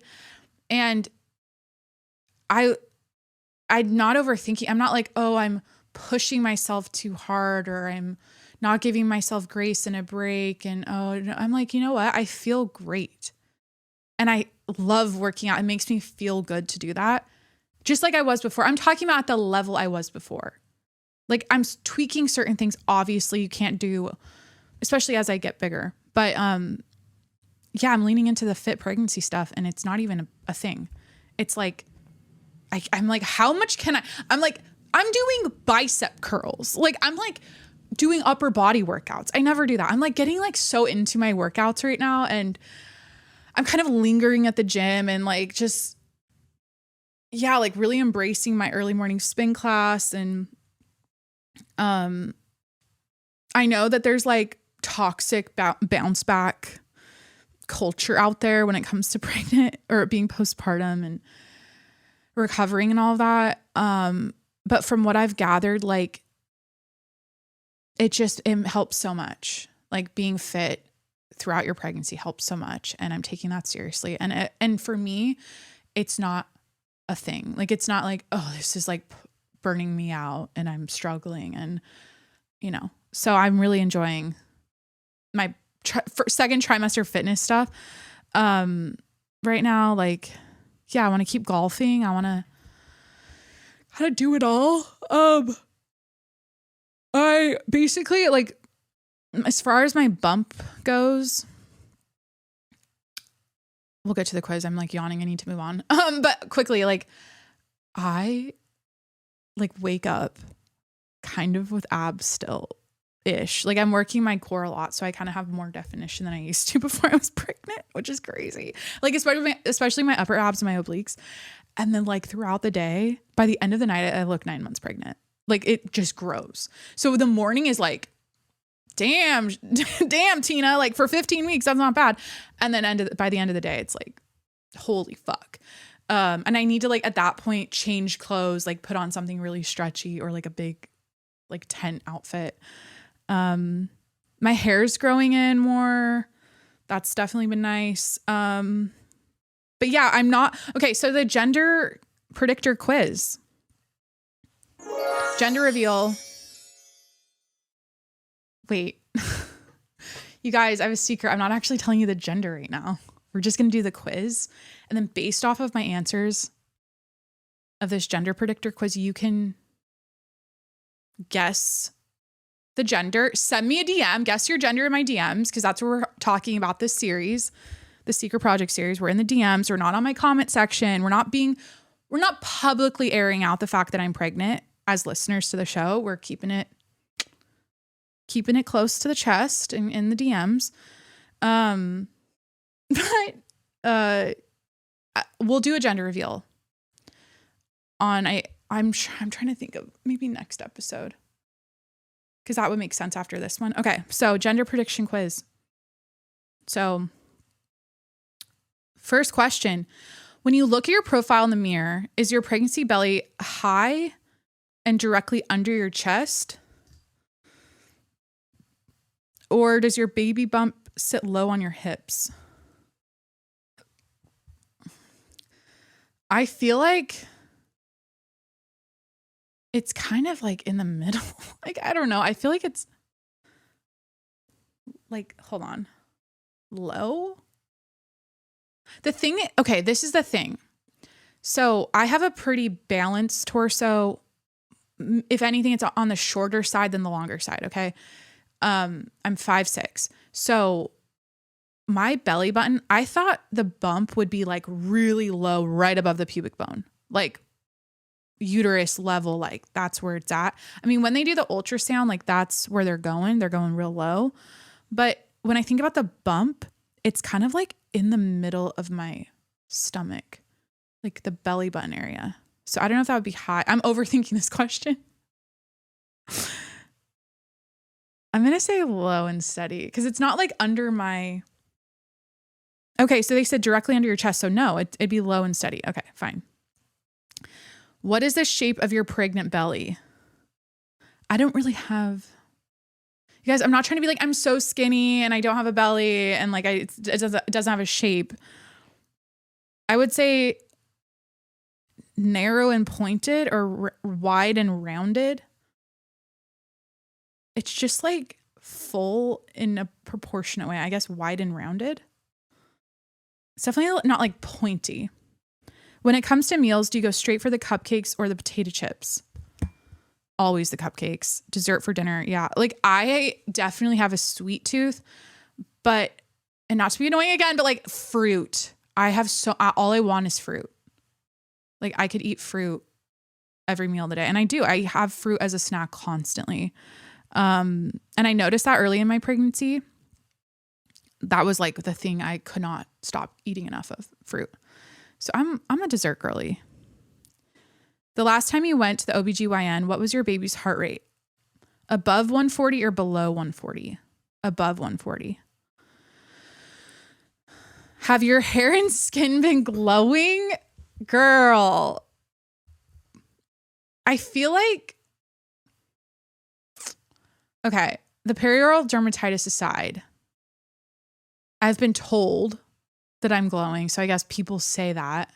I don't know if they just say that because you're pregnant and they know you're pregnant, so they just say that. I feel like I'm glowing. I feel like the glow, though, is you have perfect skin. And for that reason, I think I have to sit this one out and say that, no, I don't have a glow yet. I think it's coming. I think it's coming like this trimester. Maybe I'll be perioral dermatitis free by week 20. We'll see. In your first trimester, did you experience morning sickness? Oh my God, yes, every fucking day. Yes. Which is all day sickness, let's be honest. It's not just morning sickness. Where have you been carrying your weight during pregnancy? In a little ball in front. If you saw me from behind, this is option A. Oh, Corey's calling. Hello. Oh wait, I need to put you on the podcast. You're on the cast. I'm almost done. I started at 9:30. Oh, you did? Yeah. Well, I'm in the car heading to the mall that we went to up the street, just trying to pass the time. The baby's for a walk, and we're just chilling. Had some lunch, and it's nice here.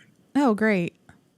Well, yeah, I guess call me after. I'm doing a quiz right now. I'm doing this segment, the pregnancy segment, and I'm doing a gender predicting quiz, but I'm not telling them the gender yet. But we're doing like the old wives' tale. Like, awesome. Yeah. So well, give me a ring when you're done. Okay. Sounds good. Love you. All right. Love you. Okay. Bye. Bye. I forgot to tell you he's with my nieces and nephews. He's super uncle this weekend. Helping out up there. With my mother-in-law. They're just babysitting them for a couple of days while my sister-in-law and her husband they're away. So where have you been carrying your weight? First answer is in a little ball in front. If you saw me from behind, you wouldn't even know I'm pregnant. I like to think that. That's like what people say. If you saw my wife from behind, you would never know she was pregnant. That's like the flex of the century. And then the next question is, where am I not? Everything is filled out, not just my belly. Like, definitely B. Like, I am getting thick with 17 C's. Like, my legs, my ass, my belly, everything is getting bigger. I don't think it's just like, yeah. That's just how I gain weight in general. Like, I gain weight everywhere. During pregnancy, have you felt particularly moody? Okay, when I was sick, I don't, like, sure, I have my moments, I guess. My moodiness is with people in public.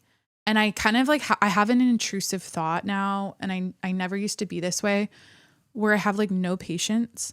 And I'm just like, I'm basically saying like, fuck you in my head, but like in other ways. Like I'm saying like stupid whore or like dumb. It's always like dumb whore or stupid whore in my head. People in traffic, people in stores, people, whatever. Like I'm just like, you dumb whore.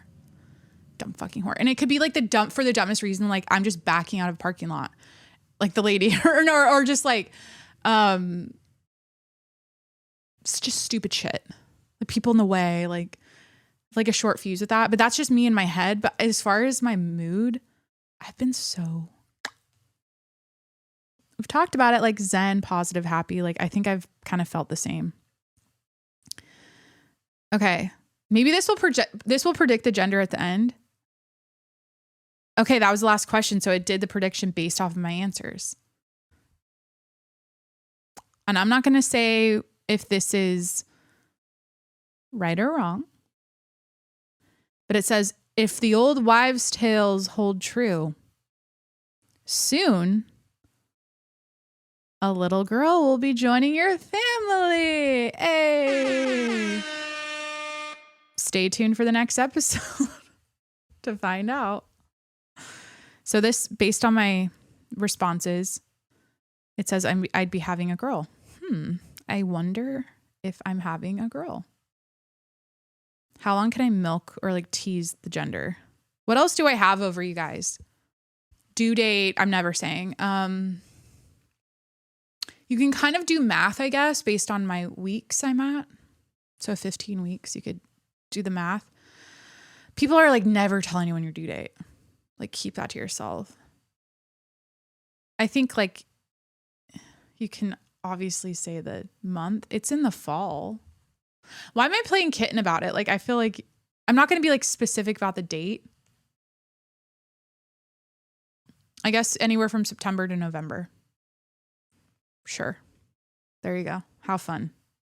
Do the math. Do the